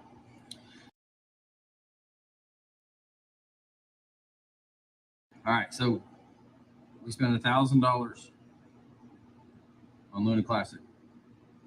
So $1,000, and you end up with 10 million Luna Classic at that price. Okay, so how you repeg it is you send it through the wormhole and it becomes USTC. So what you're doing is you're taking 10 million coins and removing them from circulation. And you're also moving, the 1,000 you threw into Luna Classic over to USTC. So what happens, you just burn 10 million coins and you still hold the same amount of money, but now it's worth it in USTC. So right now you can get USTC at 3 cents. So if you buy Luna Classic and they're going to repeg USTC and you convert it to USTC, when it repegs, you're going to 33x. But another thing you could do here is use this USTC and buy more Luna Classic, spend $1,000 worth and get another 10 million coins and put it over here to USTC again. All you'll have is the transfer fees, but now you've burned 20 million coins and you still hold the same amount, or pretty darn close to it, the same amount of money. What's happening here is when somebody puts $1,000 in a Luna Classic and the market cap goes up just barely, okay, well, when they move these coins out, the market cap goes down, but the price doesn't, because they remove the coins. So you can just keep cycling this, and everybody in the community is going to burn so many coins. When this finally repegs, it's going to slow down. But until the point it does repeg, which as soon as all these people start getting up around 70, 80 cents that got in around 3 cents, they're going to be getting out again. And where do you think they're going to be going? Right back over to Luna Classic to wormhole this. And it's going to burn through so many coins so quick. All right, so there you have it from the one, the only Crypto Mike. I thought that was really, really well explained. Glad to see that. Thank you so much, Crypto Mike. Yes, I got your phone call, Mr. Pruden. I knew immediately what it was about. You have to keep in mind you guys have a slight delay compared to what I have on my screen, and that's why I didn't answer for the second time. I do apologize for that. I just got to get out of the old habit of hitting the mic. So sorry about that, but it was brief. At least it wasn't like for 10 minutes or something like that. And let me go ahead and show you guys just one more time. Subscribe to Crypto Mike. He could use some more love. Mike, you got to put some stuff in your description. That way a lot more people will see it, my friend. And some hashtags and stuff. But maybe you don't care. Maybe you're like, I just do whatever. That's fine too. But great info. Again, if you want to look for it, it's called USTC Repeg, will be huge. And thanks for sharing that, Mike, with everybody here. And let me get right back into some of this. Hold on just a moment. So let's see. Stop sharing. All right. we might as well go ahead and actually recognize some more of the community. That way I can keep up with the comments, and I don't want you guys to feel like you're ignored. Let me see here. Yeah. Let me read one more thing. Probably somebody sound muted. Yep, I saw it. Yeah, sorry about that. All right. So let me go up to the last comment before I go any more further. You guys are somebody shaved his back? Huh. Oh, Pruden? Yeah. I'm not a heathen. Yeah. All right, this is old. Calvin, appreciate the advice. Thanks, everyone. Yep. Advice is different from financial advice, though. Joyce is saying hello to Mr. Coochie Boy. And Mike Cornwell, 199 super chat. Max made a quick video in your DM. Yep, I saw it. Sorry about not getting to the super chat quicker, but maybe I timed it just right. I don't know. But thanks again for the super chat. Give me just a second. Be right back, like in 15 to 20 seconds.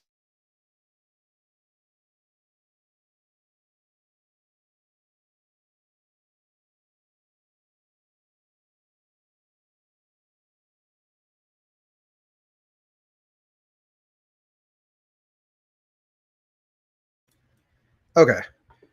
And let's see here. Joyce states, don't know how to get an avatar on here. Well, you know what? I'm sure somebody from the community could show you how to do that if they haven't done it already. Yeah, look at that. Look at our welcoming, awesome community. Ready on top of things. Thank you so much. Video for the show. Mikey style for Luna Classic. Yep. All right. It's going to go a little bit further down. I'm glad you guys are keeping up with the algorithm by typing things in the chat. We see Cool Cat Crypto. Good to see you. I know that you're probably upset because I was muted because you always point that out. I do apologize. All right. Michael Montclair, B-Rise and XRP. XRP is pretty good. I got to research B-Rise a little bit more. I fully know about it, but I just need to look more into it. All right. Let's see here. Cookie Monster. Wow, Cookie Monster now? Man. Jeff Prudence says, very good video, bro, to Mike Cornwell. Yeah. Talking about XSP and GBEX before Cool Cat. Yeah, you missed it, my friend. You missed it. You missed the whole thing. But you know what? Cool Cat. I'm going to probably do a deep dive, an actual review about GBEX a little bit more. And shout out to you for showing that a while back. Menelec is right on board with you with the whole thing. So that's a good thing. Good one on ES to talk about. Okay. Dude, we could burn so much. Yeah, with what you mentioned with the whole USTC and the wormhole, I think so. Here's what I want to ask you, Mike. Do you feel that this is how we get to the goals that some of the other content creators were talking about, where they're mentioning some crazy market cap and like $1 for Luna Classics and stuff like that? Do you feel as though that is realistically going to be how we get there? Or do you feel as though it needs to be a combination of what you mentioned in your video with Luna Classic, and then on top of it, maybe having the likes of, like Binance being on board? Or do you feel like, to hell with them, we don't need them, we'll still do it, it's just going to take a lot longer? All right, so you guys show the videos. That's great. Prudent, I'm Cool Cat's first subscriber. Huh. Link me Jeffries. I need a... Okay. All right, let me go further down. Glad you guys subscribed to him. Wow, you guys got a lot of crazy comments. That's fun. Crypto Mike, they take the basketballs. LOL. What the heck? All right. Lazy Jedi says, yo, good to see you, Lazy Jedi. Edward Vincent said the other day that I referred to you as Larry Jedi, I guess. I'm like, no, I did not. And I'm not, I don't show my insecurities on camera. I don't have insecurities, Mr. Vincent. I'm just busting your chops. Anyway, let's see here.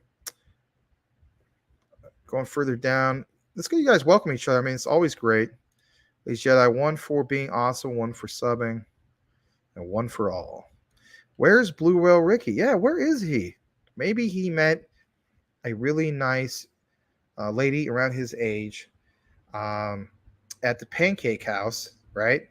On Route 46 at the junction. And you know what? He just decided, you know what? Forget Crypto Talk now. I'm going to have a nice little visit. All right. Cookie Monster. We really blew this chat up with emojis in the last 10 minutes. Yeah, thank you for that because it really helps the algorithm. Cool Cat Crypto. You get free GBX daily just for holding GBX is a decent wallet. Nice. Oh, yeah, I know. All right, here we go. Oh, no. Dear Lord, have tacos when I get up there. Lol. My internet rugged me for a minute. Oh, I got it fixed. All right. Joyce. Yeah, I know. I'm sorry about that. Well, if you're so sorry about it, Max, why does it keep happening? Actions speak more loudly than words. Well, I don't know. I don't know. You know when it's not going to happen? I'll tell you this much. If I could get over this whole thing I have with the coughing, it probably won't ever happen anymore. I'll just throw that out. And I'm also been such in the habit of muting it when I was, for you guys don't hear me coughing, but then you said, it's fine. And anyway, you get what I'm saying? It's just kind of like having to relearn certain things. All right. Crypto Mike says, I threw that together real quick just to explain to y'all that this is a big deal for Luna Classic, and it was the plan A. It's going to be lit. Yeah, I hope so. I hope we get to where we need to be because we all have a dream of a life that we want to have sooner than later, right? Cookie Monster 350Z says, can't wait to take the big boat with everyone when we get rich. Yeah. Ricky's sleeping. Okay, hold on. I was reading about an old rich man that pays $80,000 a year to live on, or pays $80,000 a year to live on cruise lines. That is only his homes. Huh. Well, what a way to live. GOF, I wish that was me. GOF. Huh. Maybe that's some other lingo that I haven't learned yet. Mike Cornwell. Yes, 100%. After the repeg, then the burns matter. Cool. All right. Ricky, I almost said Yicky. Yicky. Ricky is at the Bada Bing. Yeah, he's down there with all the rest of the capos, right? Yep. Only 5 more days. Only 5 more days for what? Okay. Look around. What's the news about? Something huge, amazing. Wow. Legrand has been kind of spot on and stuff. So I'm interested to hear that too, my friend. All right, guys. We're going to kick it into the next segment. This is good. It's a little bit more XRP news, a little bit of quant. You're going to love it. Stick around. You'll be glad you did. Legrand is out of this world. Cookie Monster says, Max, you skipped over all the funny parts. Well, that's how it goes sometimes. I'm sorry. I'm just trying to keep up with the flow. That's what the post shows for. That way there's nothing skipped over. And the Coochie Boy Investors has lost so much within the ecosystem. Any funds coming in may be exit liquidity in the risk, my opinion, at Crypto Mike. Are we ready? Of course we're ready. All right, here we go. Share the screen.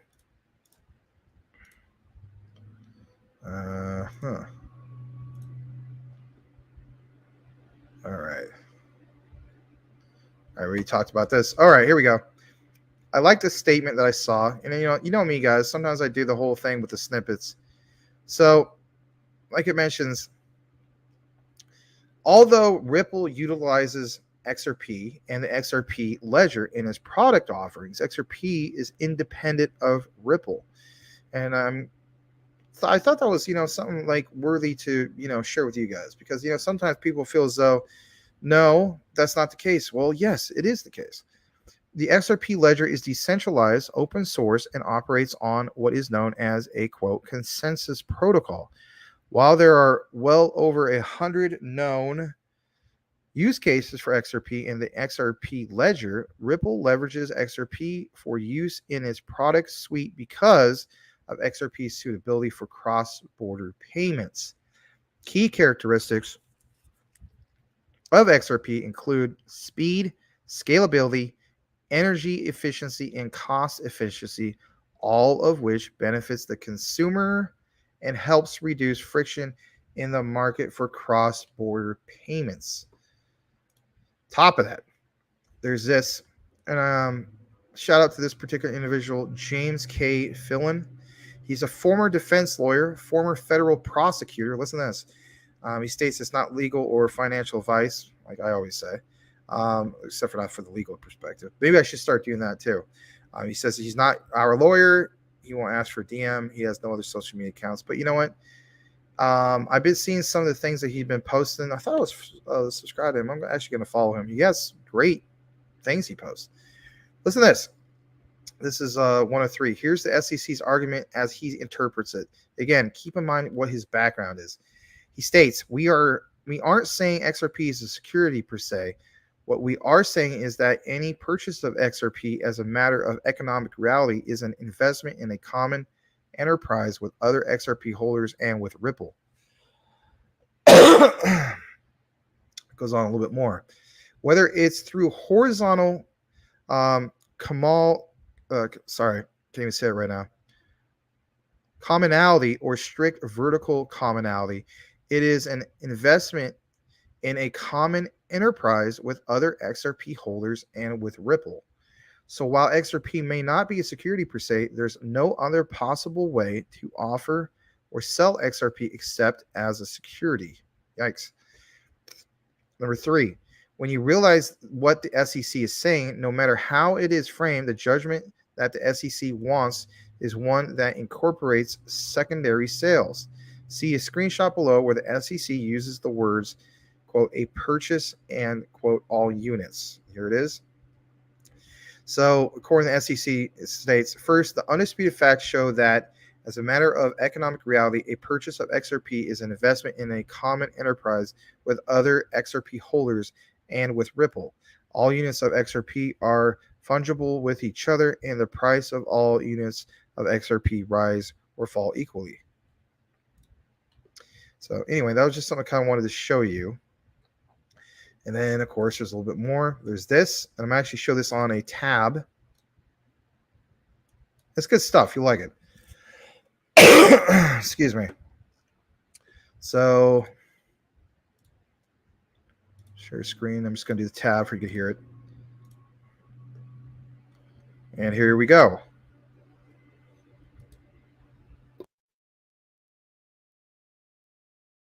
Years out on the financial crisis, we still don't have the infrastructure perhaps to prevent the next one. And I think this is where digital assets can really help, because an efficient digital asset can really solve some of the key problems in global liquidity. You know, the world's got trillions and trillions of dollars tied up in liquidity just to get around how clunky the movement of value is around the world. If with a really efficient digital asset, something like XRP, and that's what we believe will be the most efficient, you can now reduce trillions and trillions of capital from being tied up.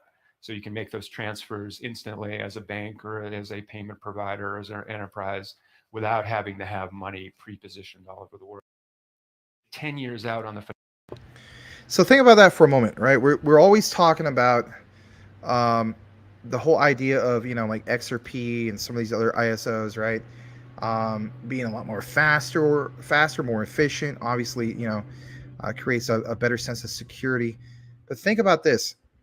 Think of how many times there was the need for, you know, raising a certain amount of capital, but that is all tied up in the old, you know, like how the old system is, and just how much time it takes for things to get transferred across, whether it's from, you know, one nation to another, or, you know, et cetera, right?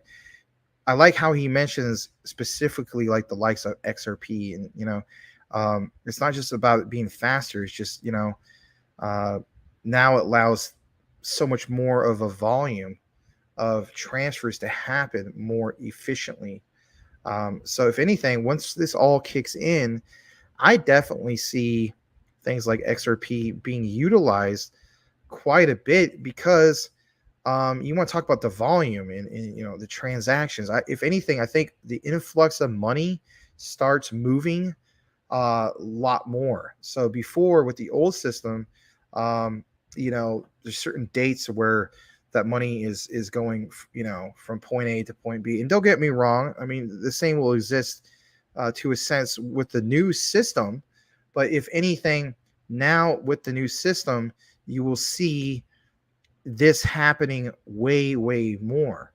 And of course, for us, since we hold, for instance, some of this technology in the form of what's represented in crypto was XRP, Quant, you name it. Some of you guys are in IOTA, whatever the case be, right?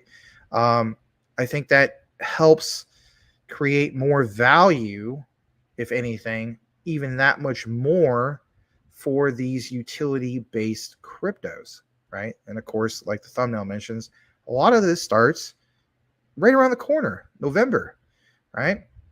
So there is a little bit more.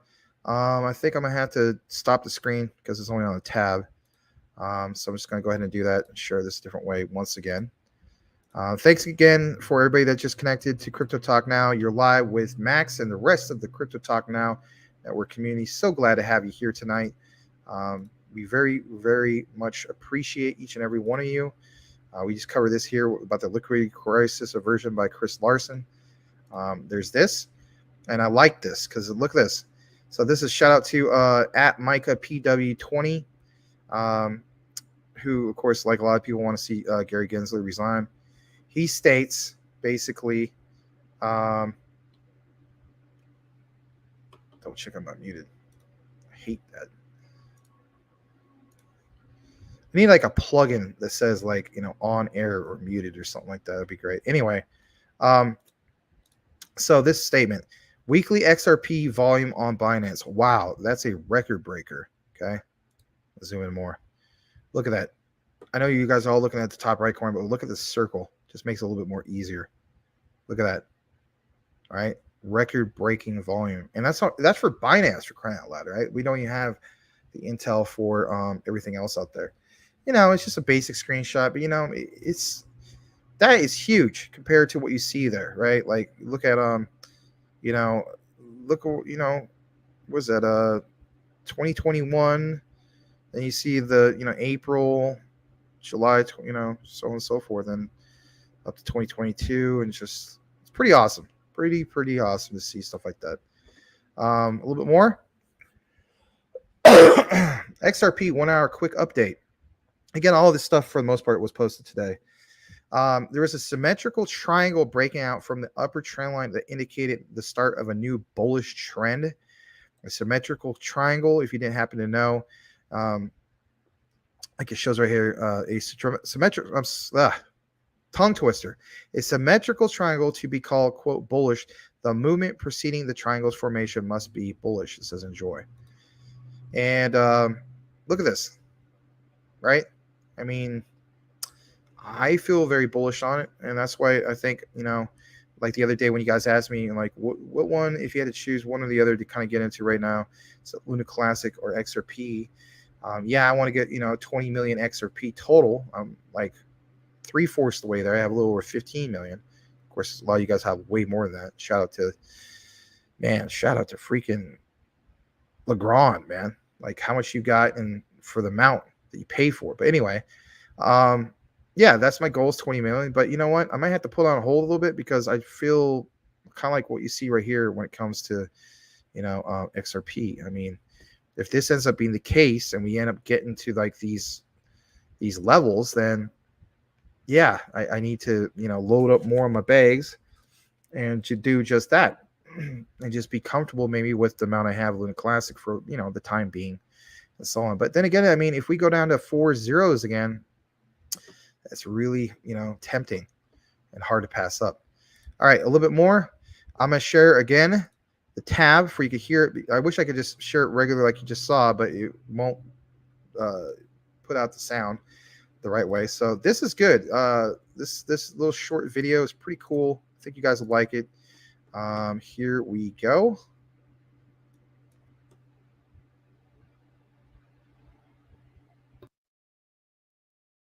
Hey, check this out. Today I received a follow-up email from our U.S. Senator from California, Alex Padilla. Alex Padilla is the first Mexican-American and Hispanic U.S. Senator from California, as well as the first male Senator of California since 1993. Senator Padilla's email is in response to my message about XRP being a public good, which I sent via Connect to Congress, a feature available on crypto-law.us. Thanks to Attorney John Deaton and his team for making this channel of communication available to us. So now we have direct access to our U.S. representatives and senators via email. Senator Padilla's email states, "Thank you for writing to share your thoughts regarding the regulation of cryptocurrencies.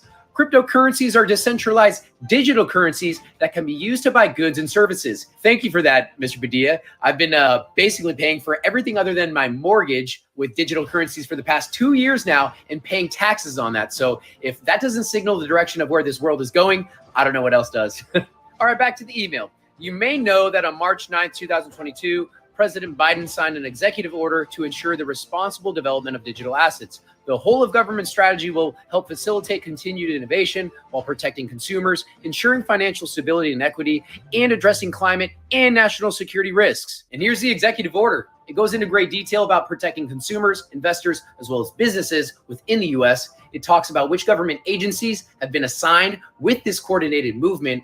I mean, we're talking about fundamentally restructuring our financial system, which is global. So this doesn't happen overnight or by the flip of the switch. This takes time and an understanding of complying with the regulatory framework. There's no cutting corners. And I truly believe that Ripple and the XRPL are at the tip of the spear, leading the charge into the new era. Like Brad Garlinghouse stated during his most recent interview with Charles Gasparino on Fox, this case is not just about the SEC versus Ripple or just about the XRPL. This case is to set precedents for the entire asset class, for the entire industry.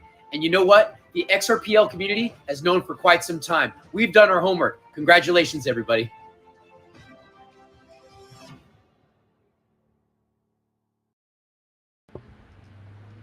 All right, that was pretty good, I thought. Hopefully you guys like that one. I'm gonna kick it to the next one here in a bit. It's gonna do a different way of sharing this. And yeah, once again, thank you to all those who are still here and those who just recently joined.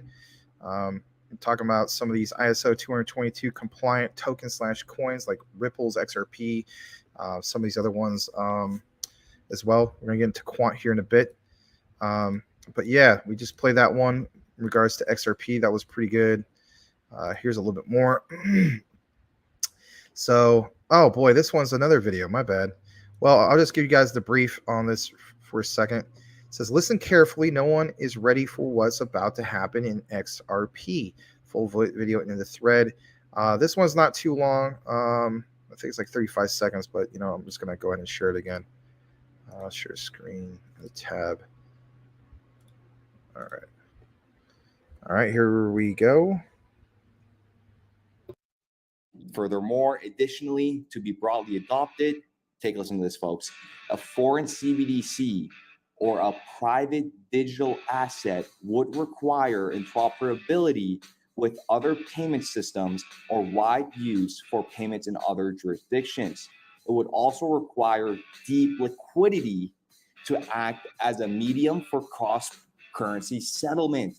Ladies and gentlemen, go ahead and smash that like button. I want you guys to smash your phones on the ground, smash your computers, smash your mouse, because folks, this video is only going to get better. Furthermore, additionally. All right, I thought that was cool. And then I'm gonna show you guys another one. This, I don't have to do the whole thing of, you know, changing the share privileges. I'm just gonna bring this over here. Hold on a second.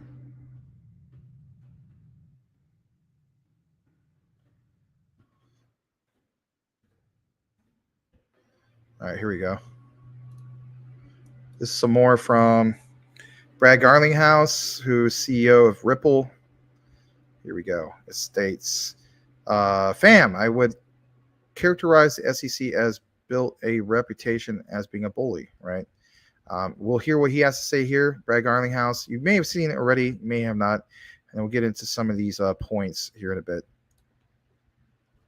Across what we call RippleNet.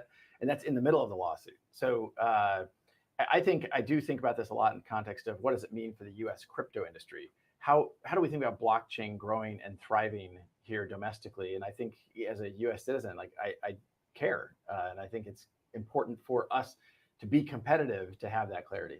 When people think about the SEC versus the CFTC in terms of being the regulator of crypto, the SEC is typically seen as being stricter and kind of harder in their stance on digital assets. CFTC a bit softer. Does that stereotype bear Well, I would characterize the SEC has built a reputation, I think, deserved as being a bully. Many players that the SEC has gone after, they simply have to fold their cards. I mean, Ripple will spend well over $100 million defending ourselves in a case that we have tried to move forward as quickly as we can, and the SEC has gone as slowly as they can. I mean, another example I think is pretty profound. There's a kind of infamous speech that Bill Hinman, the director of corporate finance in the SEC, gave in June of 2018 saying ETH is not a security. And the judge 5 times in the last 18 months, the judge in our case, she has ordered the SEC to turn over the notes in that case 5 times. We still don't have those notes. And I look at that as like the SEC, it is a government agency. The government works for the people. The judge is ordering the SEC to turn these notes over, and they won't do it. And they keep coming up with new reasons why. So much so that the judge, in her most recent ruling, said the SEC is being hypocritical. And I will quote, saying, not following a faithful allegiance to the law. These are damning words for an agency whose mission is stated as to protect investors. In the case of the the Ripple lawsuit, they destroyed $15 billion of value in the XRP market when they filed the lawsuit. That was not protecting investors. I want to come back to this idea of regulation at a higher level. So getting some sort of hard and fast marching orders from Washington. How confident are you that we're going to see any sort of appreciable progression on this front in the next year? I'm actually reasonably optimistic. I mean, if anything, the more aggressive the SEC has gotten and the more broad, the more you're seeing more and more people, the constituents, call their. Okay, thanks for watching that. I'm going to get into some of these points that we see basically right here. Here's the next one. Hold on a second. We're going to hire roughly, kind of running amok, and it's really driving the competitiveness of the United States. 1 second. It's not the same one, is it? It's across what we call Ripple. Yeah, it's not the same one. It's just the same time frame. I guess the max you can do is 220. Okay, I get it now. I do want you guys to see this. So, like this next part, it says, we are going to hire 300 plus people this year, and we are trying to make half of those are outside of the United States because of the lack of clarity. I'm going to blow this up for you guys. There we go. Kind of running amok, and it's really driving the competitiveness of the United States and hiring. I mentioned earlier, we're going to hire roughly 300 plus people this year. We're trying to make sure more than half of those are outside the United States. That's partly because of this lack of certainty. That's not good for the U.S. So I think you're seeing more and more congressional leaders step forward. I think it's why you do now have a bill pending in the House. You have a bill pending in the Senate as well.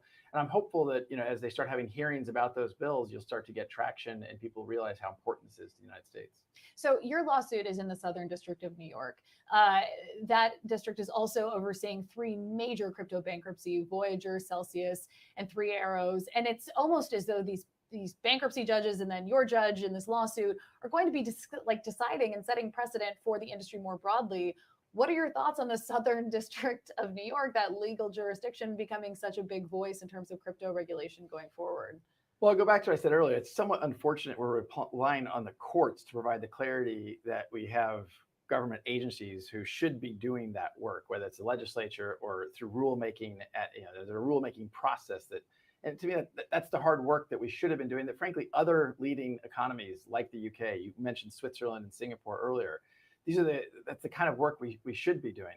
I also will say, I don't know a lot of the specifics in some of those cases, but isn't it interesting we are spending so much energy from the SEC to pursue a case about whether or not XRP is a security when we have actual frauds occurring underneath their noses, actual bad actions that the SEC wasn't spending time on. And I think that's just really unfortunate and indicative of, look, if the SEC steps back and takes stock of their mission to protect investors, one of their missions. And I think they've kind of lost sight of what is their role here and how are they adding value and really creating a better environment, a more successful environment, more efficient environment for the U.S. to be competitive in these technologies. So you told CNBC in May that Ripple might think about going public after you get a ruling on this SEC lawsuit. A lot has changed since then in the crypto landscape. What are your thoughts on that now? Look, you're right. A lot has changed in the crypto landscape. That is not really true for Ripple. We had a record Q2. We continue to grow, signing. All right. There's a little bit more than that. And then just this last bit. I want you guys to see this. I know it's somewhat long, but you know what? It's good stuff. So it states the volume at RippleNet grew 10x year on year through our core product called on-demand liquidity. Basically, hold on for dear life. The like what shows right there. So here we go. Just a little bit more, and then of course we'll get back in the comments here in a bit. Let me just turn this up for you guys a little more. We publicly shared that volume on RippleNet grew around 10x year on year through our core product called on-demand liquidity. And so I remain very optimistic about the future of Ripple. And I think once we get past this, accessing the public markets is, I think, the right next step to kind of growing our business. But we want to get through the SEC, provide that clarity, and get closure on the pending lawsuit. And last month, there was a headline that Ripple is also potentially looking at buying some of the assets belonging to Celsius. Where does that stand? And are you at all considering buying the business outright? Well, we are in a very strong position. We have a very strong balance sheet. I think we publicly shared we have about $1 billion of cash on the balance sheet. And so we certainly look at these cycles that the crypto markets have gone through as opportunities. This is really the third downturn crypto winter that I have been around Ripple for. And each time Ripple has kind of emerged stronger. And so we look at it as an opportunity to continue to grow and make sure we're solving customer problems, make sure the customers who are already dependent upon us can depend upon us for more things potentially. So we'll continue to look at opportunities, and some of the assets we see around are priced differently today than they were 6 months ago. Right. And so we are in the midst of this crypto winter. We've seen a lot of layoffs with other crypto firms. Where do you see us headed from here? Like it's definitely been a tighter time horizon in terms of coming out of these bearish moments for the market. Do you think that we're looking at emerging from this in the next 6 months, or do we have a while to go? Look, I tweeted publicly, you never want to see the industry go through this, and the layoffs are painful. I think it does let people step back and really focus on building. People talk about it as crypto winter. It's like, well, it's crypto building time. It's the season to actually make sure you're solving a problem. In Q2, when a lot of these companies were doing layoffs, Ripple added over 100 new positions. We hired over 100 people in Q2. So it's very hard to predict, when these gyrations come and go. And I give the counsel internally at Ripple of like, take the long view. And Ripple's always taken that long view of let's make sure we're solving a customer problem. Let's make sure we're delivering utility using these technologies. And the reason why we use XRP is because it is the most efficient for payments. It is extremely fast, extremely low cost, and it works really, really well for a cross-border payment solution. All right. So that was the last part of that segment. I thought I would go ahead, of course, and share it with you guys. I thought it was pretty good. I mean, it's not exactly the full interview, but I felt as though, it got to the point of what I wanted to share with you guys, in that regard. There was something else I was going to show you, but I lost the page for that. That's okay. Hold on a second. Oh, yeah, it was in regards to quant. So actually, I'm going to kick it into the comments just here briefly, because I know that I'm pretty far behind probably. Yeah, Tim Shea was actually asking about the Voyager news. Do you see we got a super chat that popped up? Let's go ahead and recognize who that was from. Looks like it's from Salamander in Space. All right, Salamander in Space. Where was the SEC on Bernie Madoff? SEC never protected investors who lost billions of dollars. SEC goes after Ripple spending millions of dollars of taxpayer money. Very well said. It's basically them picking and choosing who they want to go after and when they want to basically go about doing that. I think Brad Garlinghouse is absolutely right on a lot of things he mentioned in those videos that we saw. And the judge who, is behind the whole case of SEC versus Ripple has basically pointed out, and I'm glad that the judge did, that not Ripple, that, the SEC has been very, very hypocritical. I mean, and obviously, like you've seen, I mean, this dates way, way back to the likes of Bernie Madoff, aka King Ponzi himself, right? So it's just one of those things. I think they're running out of time to make their case, and if anything, while we feel, as XRP holders and so on, or potential investors into it, while we feel that it sucks that this thing is dragging further out into the mud, there's one positive thing that I want to throw out to everybody here watching, and that is, think about this. If the judge is already ticked off and irritated about this, and we get that judgment, of course, that we're all looking forward to, for Ripple to basically win the case, how likely is another judge going to want to sign up and have another crazy case being dragged through the mud and so on? Not many to say the least. So I mean, yeah, there's always going to be talks, of course, like we covered, what was it, last week, with the whole thing of Gary Gensler doing this whole thing with Ethereum and whatnot. But at the end of the day, there's difference between what they define as their version of what laws are being violated and actually law being violated. So thank you, of course, to Salamander in Space for the $5 super chat. Really appreciate it. Thank you so much. I go a little bit more further back up to where hopefully it was at, and see where all this was at. Like he says, Tim Shea, Voyager News. Nope, not quite yet. Cookie Monster's ready for some tacos. That sounds good. I had some tacos yesterday. The Diamondbacks won, and so they had that thing like the next day you can get 3 free tacos. Yeah, I get it at Taco Bell, but it's crunchy tacos, and I could have passed that up on in that regard. But it was more money for me to get into crypto, right? Right. Anyway, oh, it's your birthday tomorrow. Well, you know what?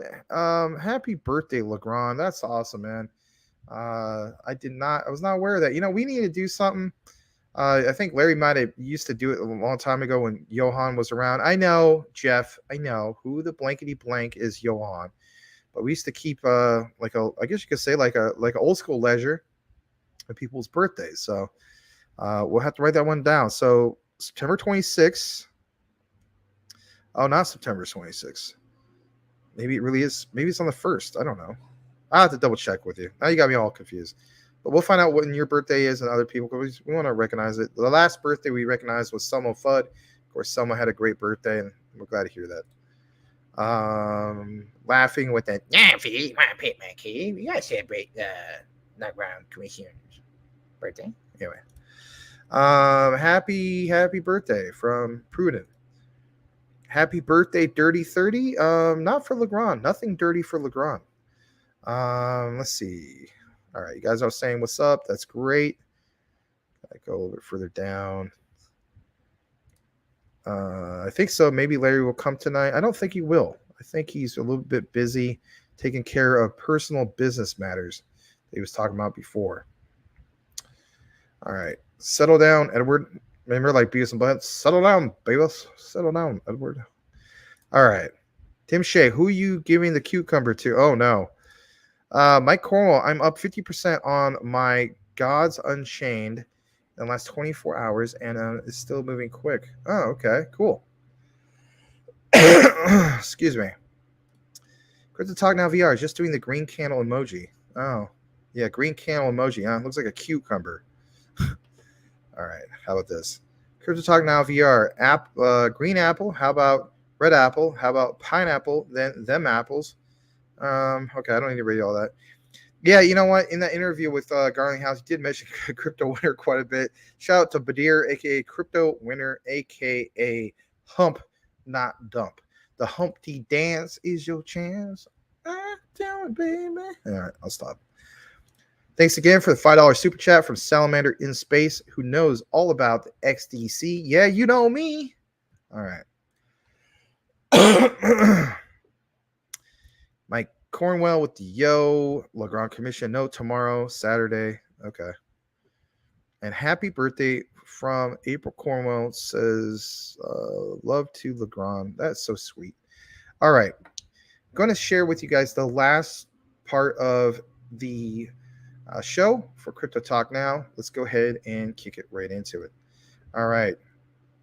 Oh, hold on. The marketing assistant still getting trained? Oh, wow.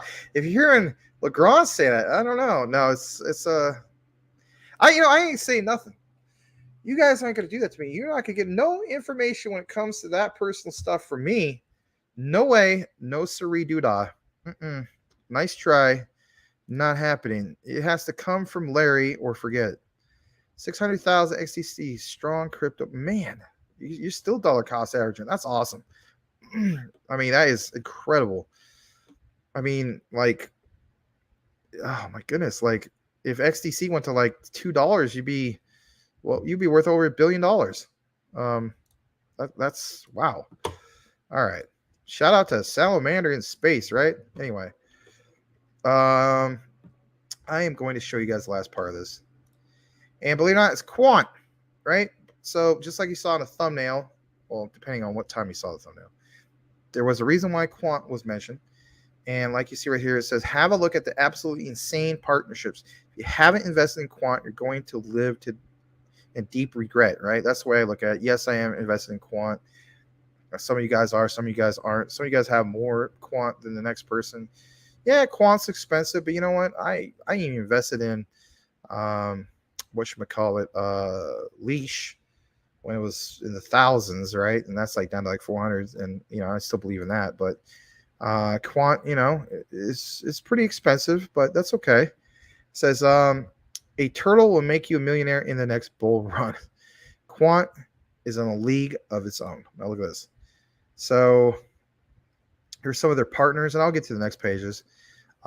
Basically, you should have heard of Oracle by now, with what they have done, of course, with the whole thing with, just like networking and stuff, right? Like one of the premier leaders. Look at all these names. Some of them I don't know. I know about Moby, for instance, of course, NVIDIA. I have a NVIDIA GeForce 1080 GTX. Some of you guys are more higher tech gamers than I am, and you have the RTX, 3090, lucky bums. And then, there's some of these other ones, of course, AWS partner network of Amazon. Quant community, quant holder league ranks. Let me look at all this, right? But anyway, pretty cool stuff to see all those big name partners, right? So that was, not too shabby. All right. I'm going to refresh one more thing before we start wrapping things up, because I know we've been going for quite a while. It's kind of a long show tonight. Just want to refresh real quick to see what's going on.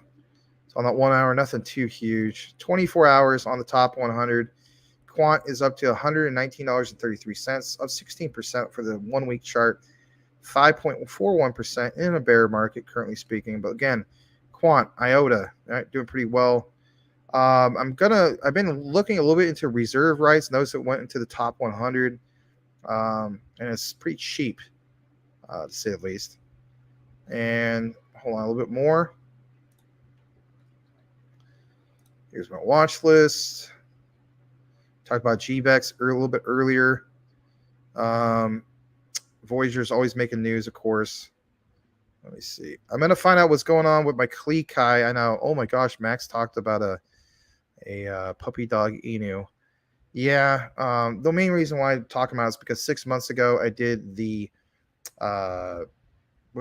the thing on Shiba Swap. So I did the Klee Kai, so the Klee / SHIB pairing, mainly for that big yield. Not too big. I mean, it was like, I think 56%, 52%, something like that. I'm supposed to find out what happens to that on the 28th. I don't know what time on the 28th. So on the 29th, we'll see. 29th, we'll see if it was worth it. If anything, it'll free up some SHIB, hopefully. And at some point, I'm going to tell you guys a little bit more about Hydra. They've had great staking opportunities on KuCoin for the longest time. I feel as though that's a very underrated project. I'm not going to do a deep dive into it now, but at some point I definitely will.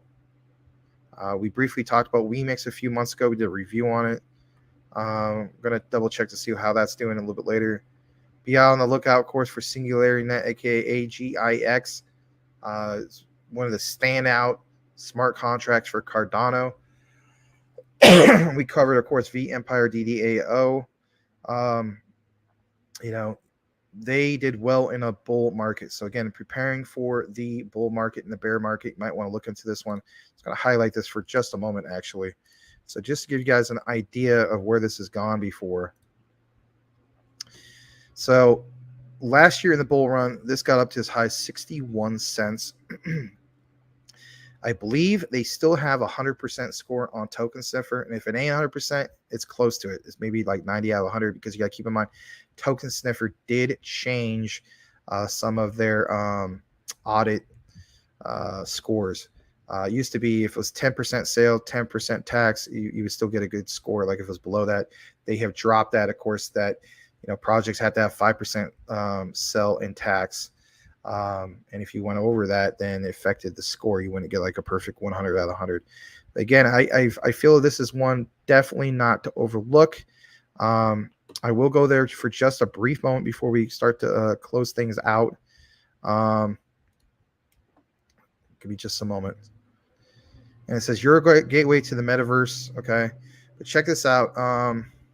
Here's something I wanted to show you. Their staking platform. This is what really stands out for them. Okay. Total value locked is 4,932,000. Doesn't sound like a lot, but something I want to show you is something like what they have here, like the web, the worlds, right? So check this out. You can bring your mana here. You can stake your mana, right? Like I don't hold mana, but I hold sand. Look at the opportunity for sand. Now, don't get it twisted, all right? This doesn't mean you're going to earn that on sand. What's going to happen is you bring your sand here, then you earn V Empire token, right? That's the reward token. So you're going to earn 46.84% on it. I mean, heck, you can even do it on ETH. I mean, there's not really a lot of big ETH opportunities. But, I mean, they're very underrated is what I like about them. And they do have a docs dev team. You see their faces. They've done AMAs, stuff like that. I know some of you guys are in Ape. I mean, it's just some really good opportunities. I was hoping a while back that they would have had SHIB. There was a rumor that was going to happen. The rumor ended up not becoming true, which is too bad. But then you never know. Maybe in the future they'll be able to do that. Of course, there's Starlink and so on. But yeah, the big ones is definitely Ape, Ethereum, Sand, and heck, even Mana. But man, Sand is very, very appealing. I get it. It's kind of a pain in the butt to move some of this from one to the other. If especially if you don't have all your KYC done, like for instance with like crypto.com. But check them out sometime. We've done a review in the past. If you want to see that recorded video, it's definitely in the video section for Crypto Talk Now. And if anything, I'm going to go back a little bit further. Again, it's sitting at like 2 cents. I mean, opportunities, right? All right. So a little bit more before, like I said, we wrap things up and read the last comments. Trying to see if there was another one that popped up. Clearpool is probably going to hit the 10-cent mark, which is great for them. They went up dramatically. They are one of the ones that have done the best so far on KuCoin as of the last week. Up 35% on the week. I covered them like over 32 to 35 times, something like that. And yeah. All right. There you guys have for the most part. Maybe within the next few days, I will show you guys a video in regards to helium from Luke Lango himself. This is, of course, from a while back, but it's a really good video. It goes into detail. All right, guys. I'm going to go ahead and stop the share. I'm going to go ahead and check out some of the comments. Let me see here. Looks like we did have another super chat came through. Let me see.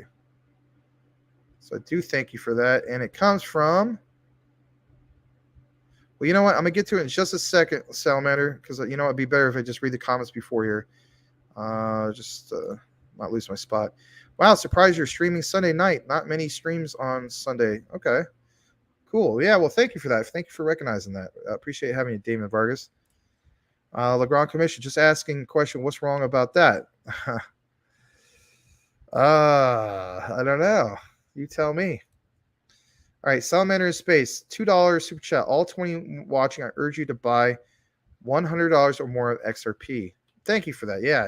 It's going to be a game changer. But thank you once again for the $20 super chat. $20 super chat. $2 super chat. My bad. I read some of these numbers. At least I didn't say $100 super chat, right? But you're talking about XRP. Crypto Mike, you have a nice week, huh? Crypto Talk Now VR. We'll be getting more next investment check. Yep, same here. Cody Core is tomorrow. You can buy $200 XRP. Nice. Salamander Space says, cool. Joyce says she's heading out. Good night, all. Thanks for joining us tonight, Joyce. Glad to have you here. Hopefully you'll make Crypto Talk Now your crypto news home. And Cody Core says that will double what I got. Cool. And Tim Shea says, later, take care. All right. Edward Vincent, someone get some XRP, please. We'll pay you back. All right. Something I want to show you guys before we close things out. And I'm going to just go ahead and do a share tab for that. 1 second. All right. All right. So there's what my thumbnail looks like. And anyway. Oh, there's a new trailer for Mandalorian. That's cool. All right. So that's what the trailer was supposed to look like, right? The biggest change to our financial system in 50 years is happening in November 2022. I thought it was a pretty good looking thumbnail, to say the least. Just kind of like some of these other thumbnails are pretty nice, if you know what I mean. Yeah. All right. So with that said, check out Crypto Talk Now VR. VR. And what's going to happen is I think for the most part, if I'm not mistaken, I'm almost certain of it, you could join Edward Vincent in the crew over there. So if you still want some more crypto discussion and so on, or you came late, whatever the case be, you just can't get enough Crypto Talk Now, go over to our sister station that happens to be Crypto Talk Now VR with Mr. Edward Vincent, possibly Mr. Badir, aka Crypto Winner, aka Hump Not Dump, Mr. Jeff Pruden, the former Sasquatch of California, and possibly Mike Cornwell. And I'd be more than glad to share some information with you in regards to a little bit more of crypto talk. All right, let's see what we got next. Vincent says, just kidding, please don't, because I know y'all probably crazy nice enough to pick a brother up a bag. And he states that y'all rock. All right, I'm going to click off of that. I'm going to stop the screen. I'm going to zoom in.